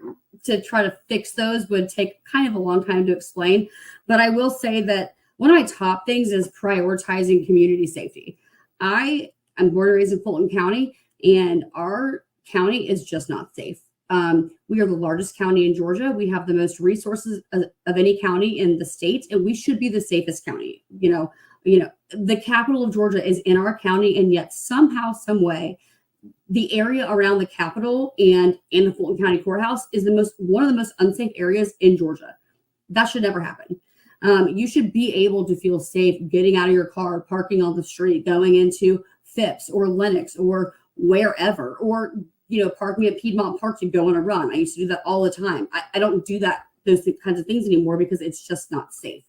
The second we decide to prioritize the safety of our community over, prosecuting rappers for fame, whatever you want to call it, that is when we will see a change in Fulton County. Another thing, and I hate to say this, I don't hate to say this, but people are going to say it just sounds cliche like a politician, but we've got to have some transparency in that office. I think that we kind of saw once Fonnie took the stand in the Trump case when Ashley Merchant was questioning Fonnie, there was a huge lack of transparency that came out. As a taxpayer in Fulton County, you should know exactly where your taxpayer dollars are going towards and who they're going towards and what they're going to help, or how they are going to help you, not how they are going to help someone's boyfriend or someone's personal life or whatever. We have, I guess at the time that the Trump case was kind of brought about, we had 4,000 untested rape kits in Fulton County. That's terrifying. As a female, that's terrifying. That means that those, there's 4,000 victims or however many victims that are languishing and they don't have justice. They are just sitting there. And there's potentially 4,000 people out there, not necessarily in Fulton County, but all over Georgia, because Fulton County decided to use money to hire a special prosecutor versus, process those rape kits. That's horrible. We've got to get our priorities straight with that. And that's another thing that, one of my third things or points, like you asked Ashley B, this office is not political. For some reason, even kind of through the Paul Howard administration, it's been a political position. It should never be that way. This is a position, as the DA, you are the seeker of truth. You are the, administrator of finding justice for victims all across the board, no matter the political spectrum. And that has not happened the last 3 years at all. People say that the murders have gone down or the petty theft has gone down in Fulton County. Well, it's going to go down when you don't prosecute those kinds of cases. That's just simple math. And so I think that we've got to take the political aspect out of this job. And your job is to prosecute criminals. That is the sole purpose of your job, and to keep your community safe. So those three things would be my priorities. And this will be the last question. Should the case be the YSL case? It doesn't say that, but I'm sure that's what we're referring to. Should the case be dismissed with prejudice after the Brady violations and the ex parte? So I guess they want to know, what is your reason for wanting to dismiss the case? Yeah, so I don't necessarily. Okay, so and Kayla, correct me if I'm wrong, because I think you've watched it a little bit more than I have, but I don't know if they actually were there was Brady violations found. I think that they were told, if you guys don't turn over this evidence, then there's going to be a problem. No, there are Brady violations every day. They were okay. Well, I don't know who's to say that they were found, but Okay. Well, I thought Judge Whitaker had just said, this is an issue. Let's fix this issue. But this case should 100% be dismissed with prejudice. There are so many problems along the way that if you ever. Thank you so much, Rod. Go ahead. I love that. Go ahead.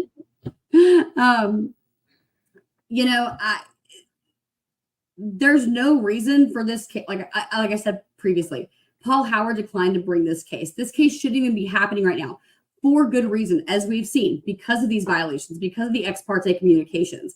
There are, not to mention the amount of times every Judge Whitaker and Glanville, I'm pretty sure both said, y'all have it, or y'all, the collective, y'all, the state has not prepared for this trial at all. They come consistently unprepared every single day. That is a complete waste of time, money, and resources for the county. And all of these judges and the investigators and the ADAs on this case can be doing so much more to help Fulton County besides continuing to prosecute this case. Well, thank you so much for coming on here. Like I said, I'm going to go through the chat, and you guys know you can DM me or text me because you do it anyway. So whatever, any questions you have for me to address on live later on this week. And I have told Courtney personally that, I stand behind her. And one of my reasons for standing behind her is because I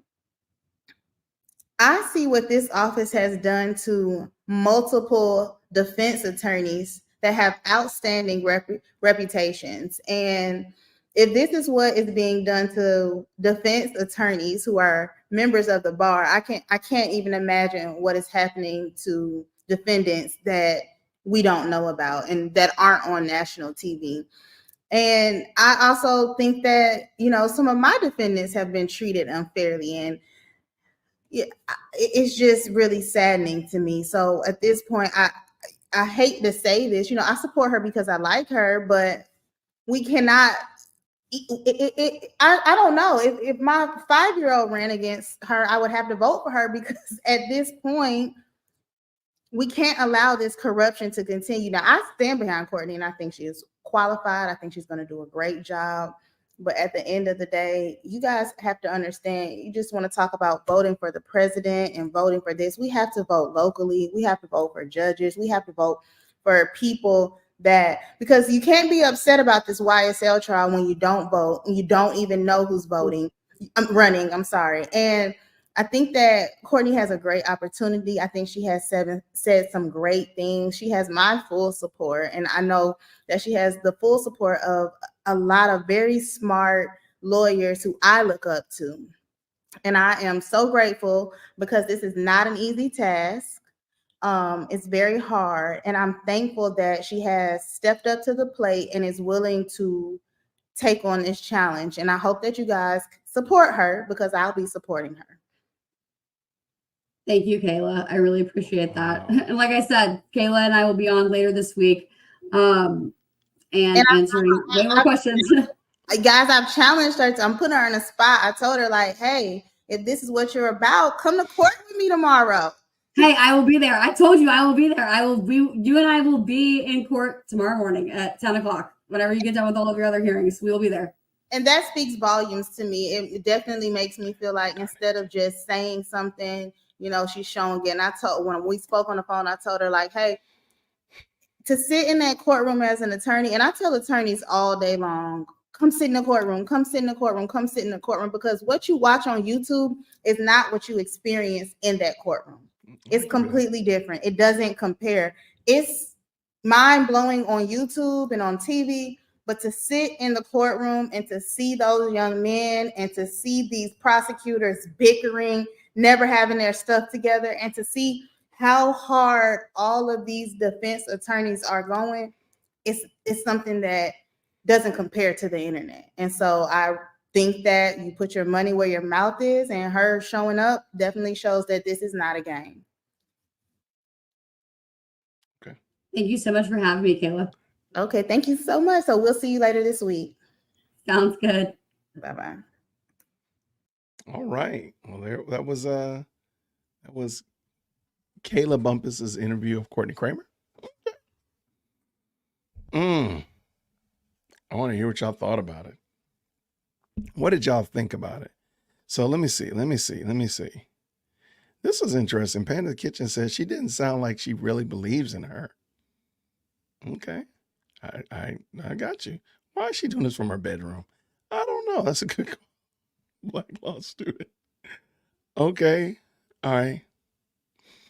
Kayla gonna get kicked out of 1C. It's gonna be interesting. I was not planning on going tomorrow. I have quite a few things to do at the studio, but yeah, we'll discuss that. I think it's gonna be a lot less sparks and fireworks than we think. When a county becomes corrupt, it takes outside intervention, and a miracle to overcome, much like when a county becomes socialist, or rather, a country becomes socialist, they can't vote their way out of it. Okay, I got you. She wants him to hug those young men.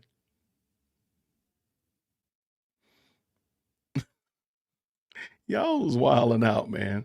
This is not playing Barbie dolls. This is real life. Ooh. Coco J said that her bovine scatology meter was at 100. All right.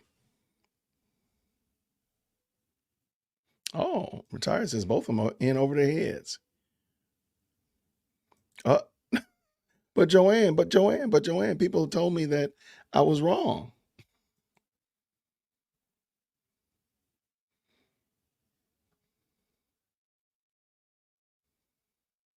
Yeah, Aaron is not impressed with Kayla. I'm going to say it like this. And please, if you want to add your 2 cents, please do. Courtney Kramer would do herself a much better service, in my opinion, than going to the courtroom tomorrow. She's already been to the courthouse. She's already been there. Sure, she's going to get some publicity, all that kind of stuff like that. But I'm telling you right now, it's the people. If she went to the jail and just did a presser outside the jail, she would do much better to draw attention to what is really problematic in Fulton County. Because, again, she's pigeonholed herself. She's painted herself into a box where all they're going to keep talking about is YSL, YSL, YSL. She should be talking about the gang. She should be talking about, because she talked about, I took notes, her 3 things that Kayla asked her about was safety, transparency, and making the DA position non-political was the 3rd one. She should literally hover over safety and just stay there. Just stay right there and talk about what she's going to do, because she does need to work with the sheriff, with the police department, to help them be successful so that they can do the right things and get criminals off the street. And when they come to you, you're going to prosecute them properly and move it through the system properly. I just don't get. And again, here, your guy, my name's Jason. I've gone down to the courthouse. I got my Rule 22. I'll be going down there one day this week, but I got some things to do at my studio. And so long story short, I'll be going down there, but I realize that there in the courtroom is extremely safe. And what I mean by safe is you don't have to worry about tough questions. You don't have to worry about getting in the goyim and getting in there, getting your hands dirty with people. Go get your hands dirty and talk to people around Bucket. If you're saying that the area around the courthouse is very unsafe, are there businesses? Are there small businesses? Isn't Georgia State right around there? Are there homeowners and such of that nature? What could you do? What do they want to see and to hear from you as a potential next DA that would make them say, you know what? Yeah, I was gonna vote for Fonnie, but yeah, I'm seeing what Courtney's saying. Because see, that's what it is. Being in the courtroom, nobody can see you. Let me just be honest with you. Nobody can see you. Never. No, nobody can see you. Yeah, I could be there and you wouldn't know I was there unless I streamed there or told you I was there, but that's it. So how does being there and nobody seeing you there, what does that do for you, for your campaign? What does that do for your messaging? What does that do for anything? It does nothing. It does nothing. Go get out there and mix it up with the people that are down there at Little 5 Points MARTA station. Go mix it up with the people at Underground Atlanta. Go mix it up with the people that are around, the homeless people that are around, and figure out what the business owners need to feel safe.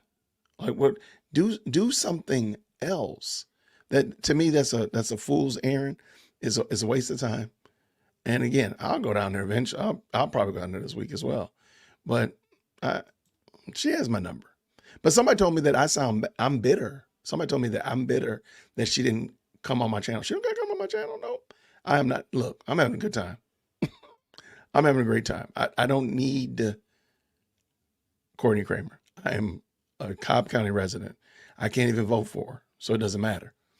But yeah, she doesn't like do a walk through the jail. Instead of being in court, maybe you should walk through the jail and help people get a hands-on, dare I say, eyes-on perspective of what's going on in the jail. I'm just saying, like, would that not be better? Would that not be better? Finally locked everyone up and now states that the crime is lower. There we go. So why not talk about those issues?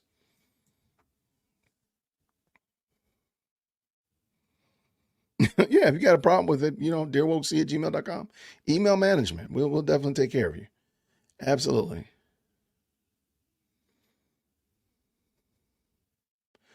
Yeah, Joanne, I mean, if a Republican is going to overturn a strong Democratic county, Courtney Kramer is not the answer. I don't see, like I asked you before, if the Republican Party believed in Courtney Kramer, where's the Republican Party's support of Courtney Kramer? They want you and me to be fighting about Courtney Kramer.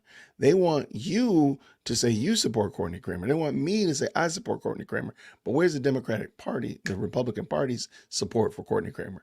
That's what you need to be asking. Where's y'all support for her? Y'all the big money machine. Where's your support for her? That's all. I bet the guy that made that guy with that 99.99 will never see Courtney campaign. There you go. I mean, hopefully she'll do something, but I don't think Fani even has to barter her way. I'm gonna stop right there, Gordon. I don't think she even has to barter her way. She's not contested. I'm saying again, I know it sounds bad. We just sat there and watched the young lady talk, but do you really feel that she has the momentum to unseat Fani Willis? That's all I'm asking. Unless she finally gets arrested for malfeasance in office or is ousted by the attorney general or even the governor, I don't think any of those things are going to happen. Like Courtney Kramer could have talked about, she said transparency. Her second thing that she talked about was transparency. And she could lean back on the Georgia Senate doing a hearing just 2 weeks ago with Georgia DAs about how they fund and run their offices. There was a lot of meat on that bone.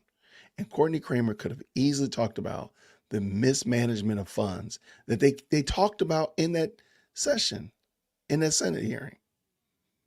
Oh, wait, she probably didn't even listen to it.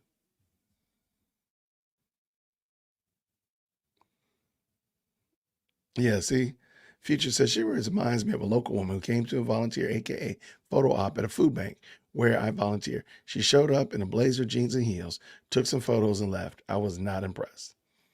Yeah, I don't know how that will ultimately help her out. I don't see it.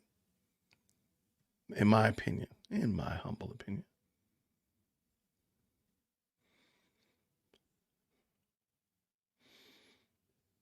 I don't know. Yeah, I don't know what they're supposed to be doing tomorrow, but it is what it is. Hopefully it'll be useful and not turn into something it doesn't need to be.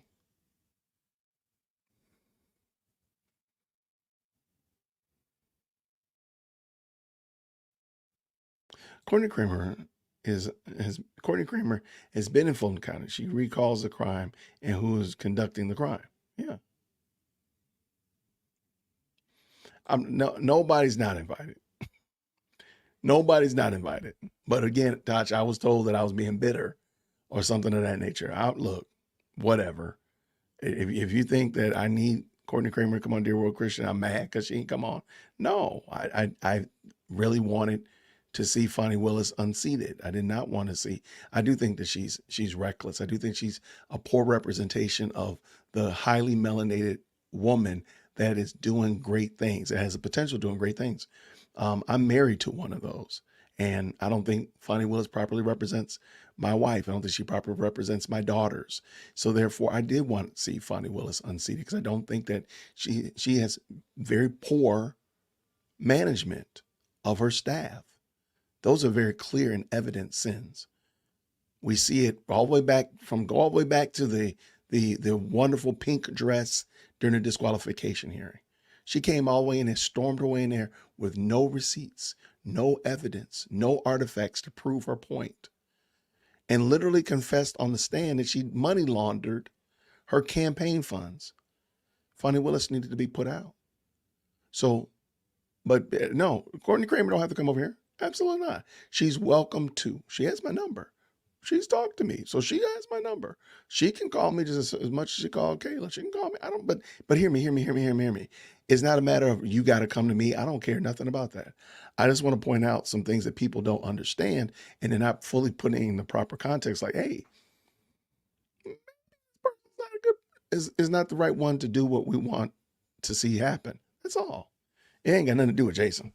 Matter of fact, ask her to go to Phil's channel. She ain't came on Phil's channel. Shh, don't say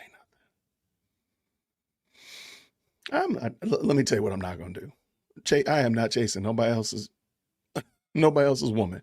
My woman is right in there, and that's the only one I'm going to be chasing after. I ain't chasing after the girl. God bless you, Godspeed. God keep you. God make his face shine upon you.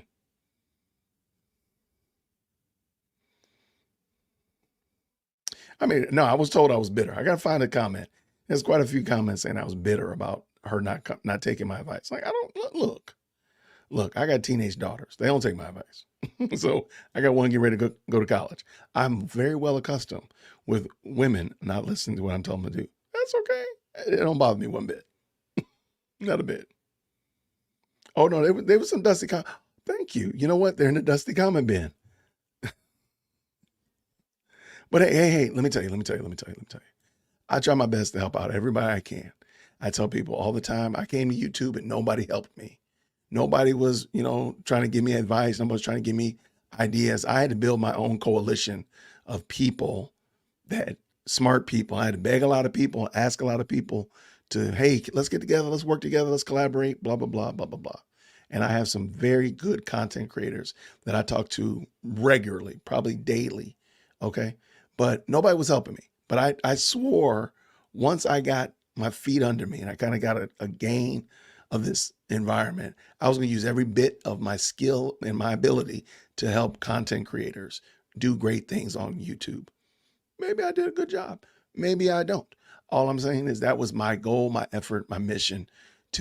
I was going to become the person that I needed on September 11th when I uploaded my first video on September 11th, 2021. And so I know who I needed at that point. And I'm trying to be that Jason for whoever's uploading their first video today. Or maybe their first video was yesterday. Or maybe they'll upload it tomorrow. If they reach out to me, I'm trying to help them out as best I can. Sure. Did I lose my shirt sometimes? Absolutely. Have I been done wrong? Oh yeah, absolutely. But my goal will never be, I'm holding all the tools, I'm playing all the toys, and I'm not going to share. I'll share with whomever. Y'all see me, y'all hear me, y'all have heard me before. So it is what it is. Courtney Kramer is welcome to reach out to me. But I'm not chasing after anybody else's. I'm too old. I'm too old to be chasing after other people.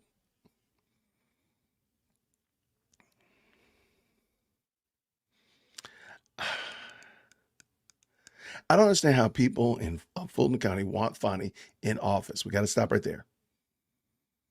Future, you got to look at it like, look, it's the devil that I know and the devil I don't know. And a lot of people, look, good, bad, or indifferent, whether we agree or not agree, there's a lot of people who still believe that what she's doing is the right thing. Whether or not they might not be fully tapped in on the YSL trial. They might not be really concerned about how she's spending money in her office.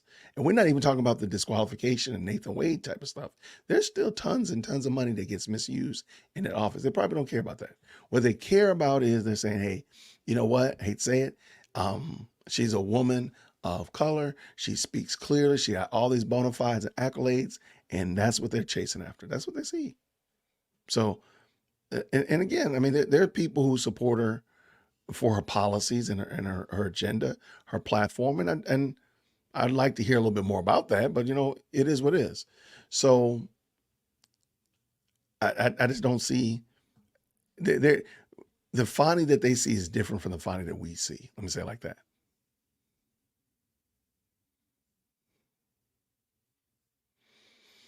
Yeah, I don't know. I don't know about, I think Kayla still has dual, she works here in Georgia and I'm sorry, She can work here in Georgia and work in Texas. I don't know how that all works out.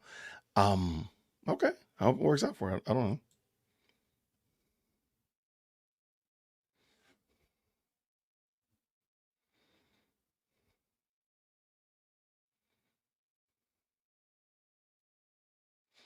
Wait, what? After findings reelected, the Attorney General will take over and appoint someone in her spot.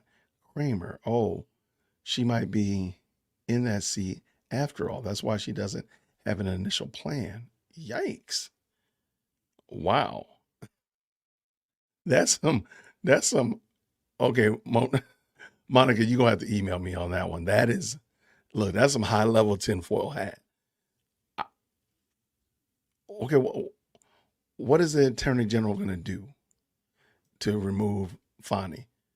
Look, hey, I'm not, I'm not mad. Look, that's some grade A. I'm about to change my hat. Here, I'm gonna swap hats. That's some grade A tinfoil hat. I gotta swap that out. This one's cooler, by the way. I don't know why that is. Hey, she's welcome.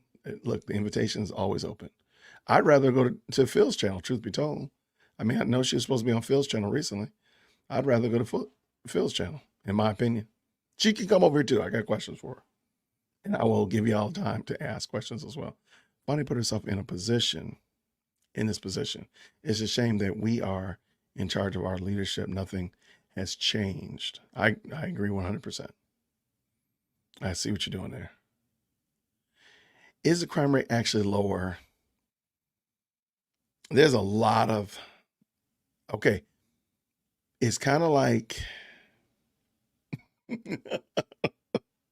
all right, let's jump to Thanksgiving. Okay. Do you eat less on Thanksgiving, or do you just not count what you eat on Thanksgiving? Do you know if you ate 4,000 calories or if you ate 1,000 calories? I think we all know that we probably don't be keeping track.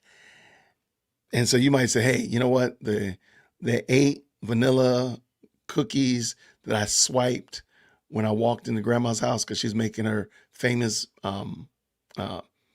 banana pudding, and she had those vanilla wafers, and I swiped a couple of them. You didn't really count those, did you? You shoved them in your pie hole and went inside and watched football. Well, the problem is you ate about 1,000 calories in that joint with that big old handful of vanilla wafers you ate. Do you count those? If you're trying to count your calories, are you counting those, or you just say, I'm just gonna let it slide, and then you go get, some eggnog or you swipe a little bit of spiral ham or whatever like that. And lo and behold, by the end of the day, you've eaten 6, 7, 8,000 calories. So where am I going with that? In this situation here, I'm hearing a lot of different conflicting stories. I heard a lot of stuff about crime in places that were not crime ridden before. Matter of fact, I did a video just recently, just dropped a video before this live stream with the rapper Rich Homie Quan. And he's talking about crime in Atlanta. And he's talking about how there's crime in places that there wasn't crime before. So, and they're in Fulton County.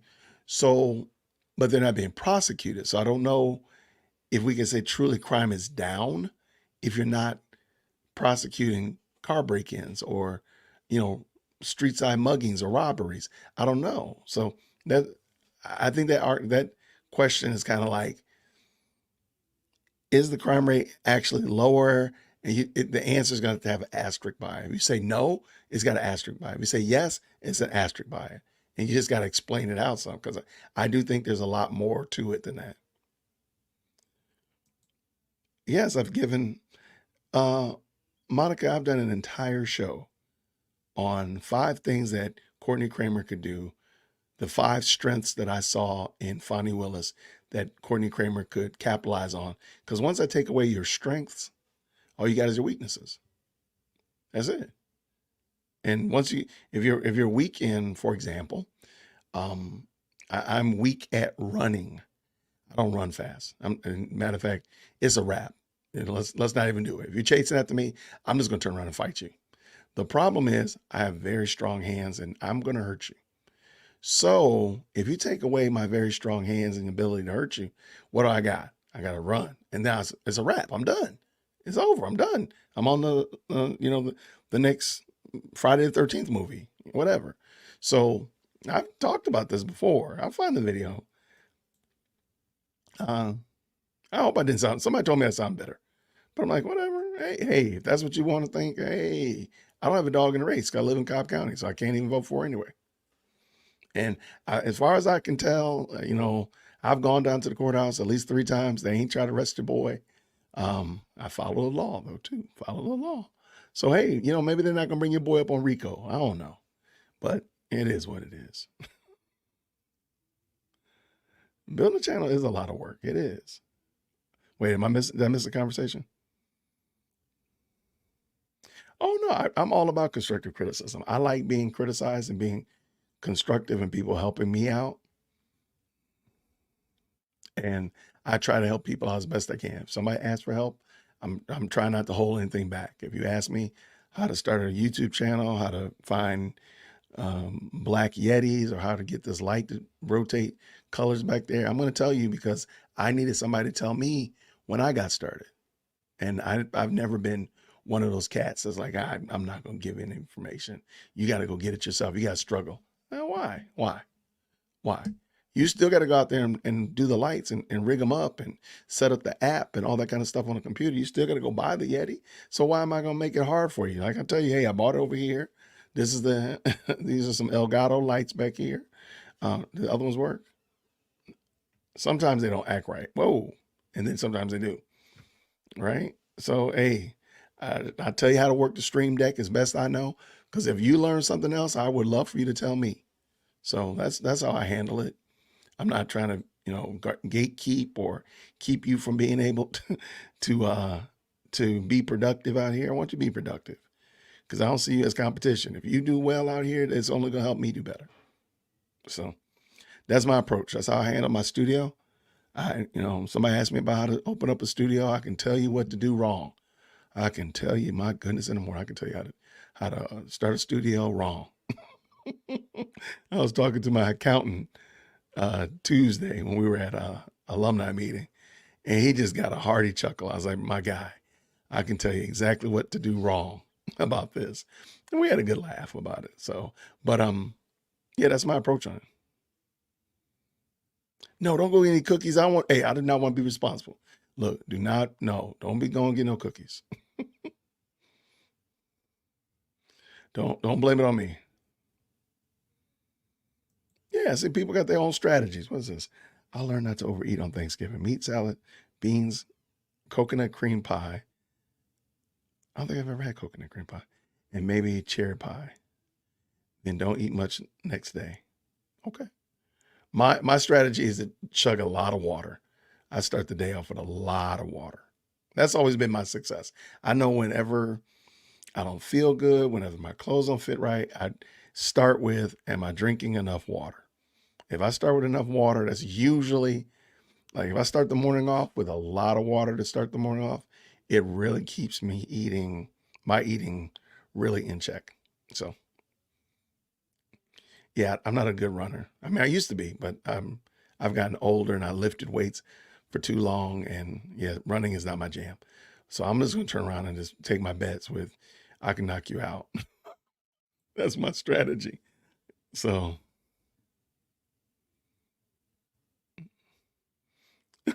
this conversation has been crazy. Lots of good into the good time. Killer ladybugs and laughter. Yo, man. Do not get President Firstborn talking about ladybugs. Oh my gosh. But somebody mentioned, like, farmers, maybe there's some farms around here. Maybe there's like, I don't know. Maybe they use ladybugs to cultivate. I don't know. I don't think there's farms around here because of where we live, but maybe there's some small gardens or something that use them. But yeah, every now and then we'll get inundated in our house with ladybugs. That's crazy. Well, thank you so much, Tosh. I try my very best. By God's grace, I try my best.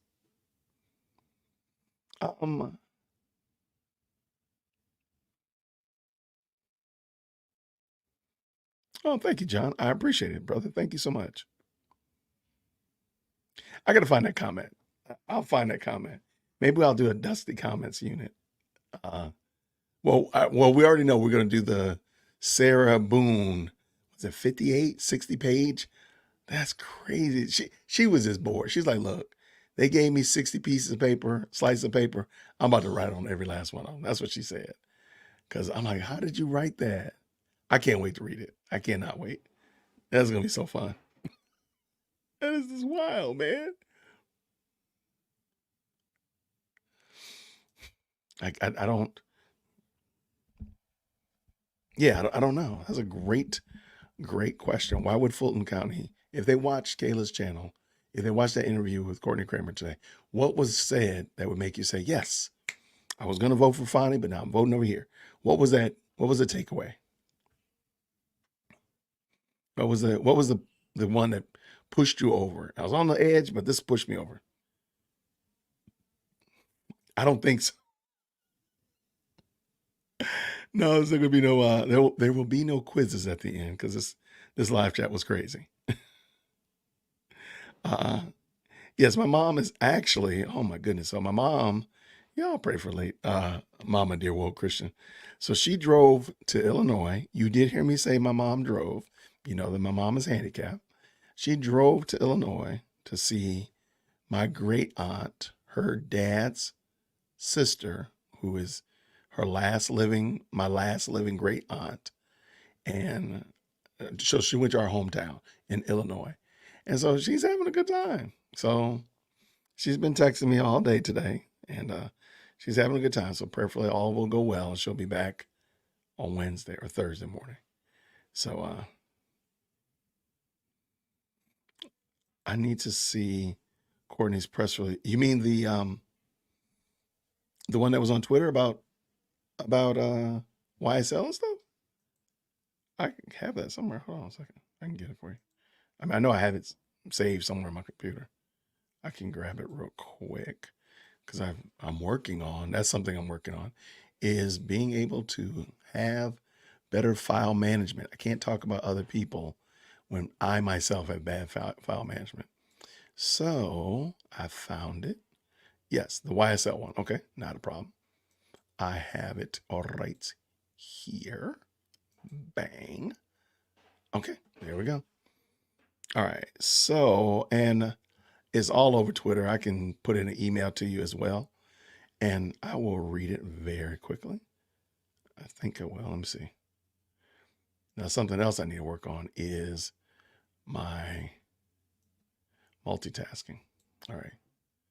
So let's make this a little bit bigger here. Oh my gosh, it looks horrible. All right. So real quick, because it doesn't look good, I have to compare this to, in contrast, what I heard her say today. Okay. So real quick, you want me to email it to you or whatnot? Monica, I'll make sure you have it if you would like, and we can talk about it, whatever like that. Just tell me what you want me to do. And I will, whatever it takes, in the words of Anita Baker, whatever it takes, I'll do that. Okay. Well, thank you, Aaron. I really appreciate you for the support. Thank you so much for your insight and your commentary. We really appreciate it. Yeah, I'm kind of with you, Nicholas. Nobody who was going to vote for Fonnie will vote for this lady. No one who will vote for a lady who would vote for Fonnie. Nobody who will vote for this lady will vote for Fonnie. The majority of voters either want Fonnie or don't. And we will see which one at the election. Okay, cool. I will email it to you in a moment. Let me do that right while I'm talking. I'm going to try to do multitasking, even though I told you I'm not the best at it. I used to be so much better, but I am not a beast with multitasking like I used to be. All right, let's see. Gotcha. All right, I'm going to drop this into the email, and you will have it in a moment, friend.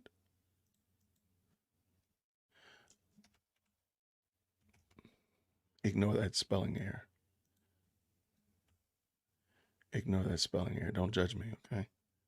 All right, let me grab this real quick. I promise I will get back on task. Bang. Gotcha. And it's in your email box, friend. All right. So, but no. You're speed reading it now. All right. What's the schedule for trial next week? Okay, great question. That's a fantastic question. So we'll be doing live stream 8:45 to whenever it's over. Preferably be closer to 5, but she's been pushing them. And that's every day. So the goal is to, between myself and Mandy, to stay on. Well, probably it depends on if we're going to, let me make one correction. Let's say, for example, we get in tomorrow and it is very clear that the state is going to be playing these wiretaps and these jail calls till Thursday. Then we're going to go back to the 9 to 12, 3 to 5 format, because it's just arduous and painful. It's just like cruel and unusual punishment. But if we get in there tomorrow and they're like, no, look, y'all got to get done, because Jason and the rest of the people want to hear some real lawyer stuff. And they say, look, y'all done at 5 o'clock on Monday, you're finished. We got to get, the defense has to get their hands on this guy. If they say it like that, or it's very clear that the defense is going to be in it, then we're doing 8:45 until the end, because it's going to be fireworks central. So that is the plan, unless otherwise it's 8:45 till 9.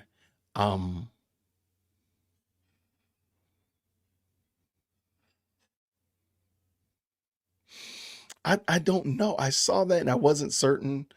Monica, what did Monica say? Monica said she states dismissal will be her first official action, but she is not the judge. So how will she dismiss it?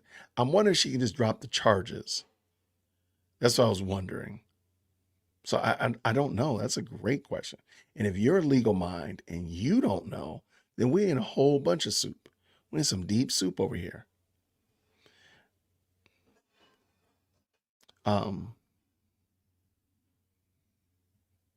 I'm not doing. Look, Tasha, y'all did not tell me about this case. Whoever told me about this, who hurt you? Why did you? What did I do to you? What did I do to you? What did I do?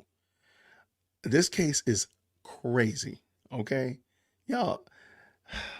I know I've not done the interrogation video, and all I can say is from the 2 clips that we went through, and reading that letter she sent, and now starting with the 58-page letter, y'all, what did I do? Did I do something wrong? Did I hurt somebody? What did I do? Why did I treat you so bad? Yes, Coco. Boone is a whole character, not a partial character, but I mean a whole character. Oh my gosh. I just want to know what I did to y'all. What did I do? That case is crazy. But no, it looks really wild. So we will definitely be trekking back to Florida and getting involved with that for sure. Oh, see, there y'all go with that Karen Reed. That was another one. Like, what did I do to y'all? What did I do wrong? I'm trying to do the right thing over here. What did I do wrong? That Karen Reed. But I don't know. I think the Sarah Boone case is more crazy than the Karen Reed. In my opinion, I think one or two things happen with the Karen Reed. To me, it seems very simple. Karen Reed backed up and hit that man and didn't realize it because she was drunk. Or he went in the house and got pummeled by whomever in the house. He walked outside. He was drunk too. And it went south. He passed out in the snow and died. One of two things happened there, in my opinion. It almost seems it seems pretty. There's a lot of complexity. There's shades to it. There's extra to it. But when you get to that Sarah Boone case, like that's just outright unequivocal. Bitter Lily said, this is the woman in Florida that zipped her boyfriend in a suitcase and left him there to die in her house. It is, yeah. I have no idea how he got in the suitcase. I have no idea. He had to be a participant because there's no way I can believe. And again, I'm looking at it from, okay, dog, y'all talking about this. Is it really that bad? Send it to me, Future. Just send it to me. I'm not gonna look at it tonight. Maybe just send it to me. I'll just kind of look at it. Is the audio better than the Woody interrogations? So that's what I was wondering. Like he had to participate in some degree to get inside the suitcase in the first place. Yeah, she ain't just fold them up and put them in there. So he had to participate in that. Yeah. Oh man.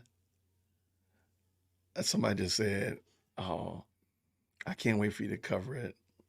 Laughs all day." Oh man. Okay. We will. We're gonna have to find a day to do it then. So send it to me in future. Um. So back around the block. So that's what we're gonna do for the YSL trial this week. I'm not expecting it to be feature rich with Sparks until defense gets their hands on Woody. That's when I think we'll be popping popcorn, we'll be selling refreshments, you know, all that kind of good stuff. I think if the state tomorrow's gonna probably be another snore fest because the state's gonna slow drag their way to the very end until 5 o'clock and then say we're done. And then so the defense has got to jump in on Tuesday, in my opinion. That's what I think is gonna happen. Yeah, I don't know. I don't know about that suitcase. Oh, yeah, like, hey, let's go play hide and go seek.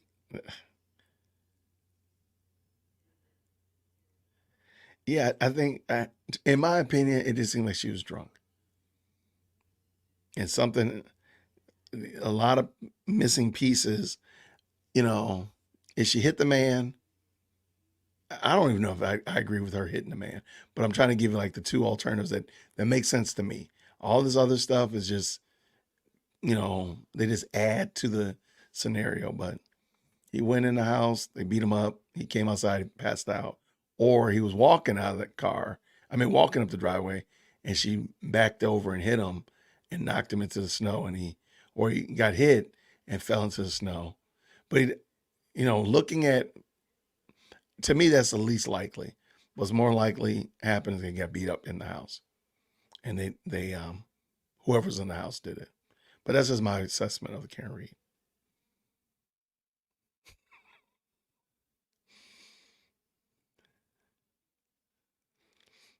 Yeah, I don't know. That's what I'm saying. But he's literally in the suitcase. We see that.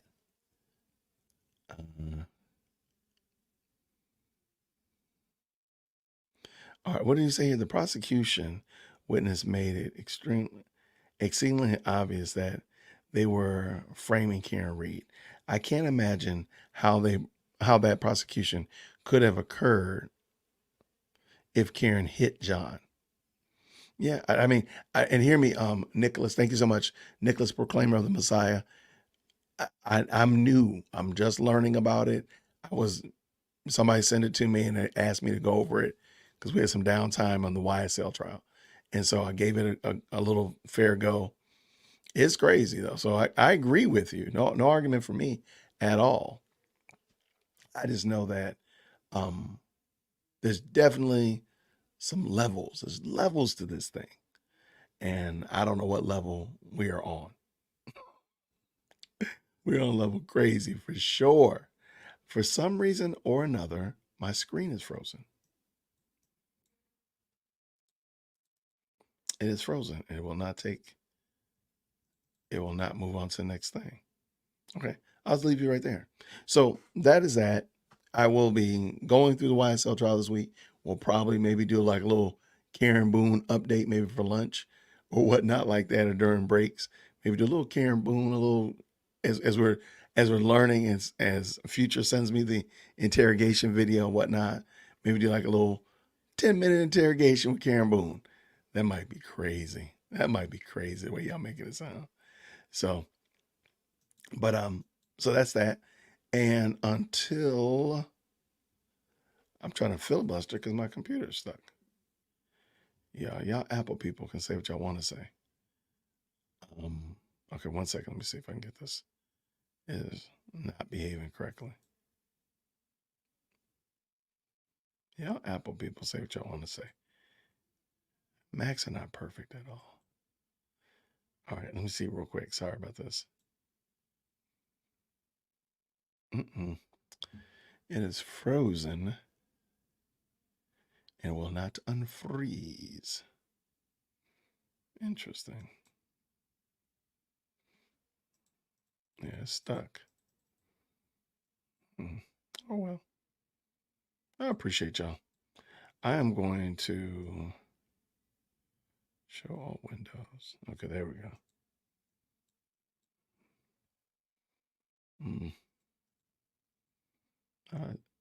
Some reason or other, my window is frozen. It will not allow me to open it up. Pretty interesting. Anyway, I appreciate y'all. Thanks so much, y'all, for hanging out with me. Thank you so much for everybody who's been in the chat. I apologize if you've commented since I pulled Nicholas's comment up because I can't get any more to come up. Go figure. This is craziness. But I will figure it out nonetheless. But I want to say thank you so much for hanging out with me today. All that kind of good jazz. We'll be doing it again tomorrow. Got a good show planned. Of course, we're going to be looking at the YSL trial.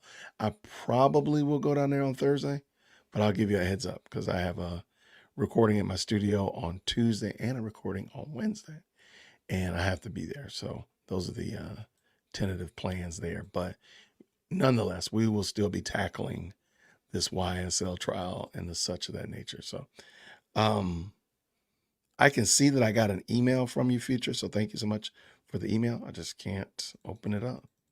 My screen is locked and I have no idea why. This is crazy. But everybody, thank you so much. Let's do this again real soon. And until next time, everybody, I want to say thank you again for all that you do. Thank you so much to the moderators and everyone. Until next time, everybody, grace and peace. Let's see if this allows me to do this. It is still stuck. We're stuck here talking to me. What's up with that? Amazing. This is frustrating because I can't even open up and see my peeps.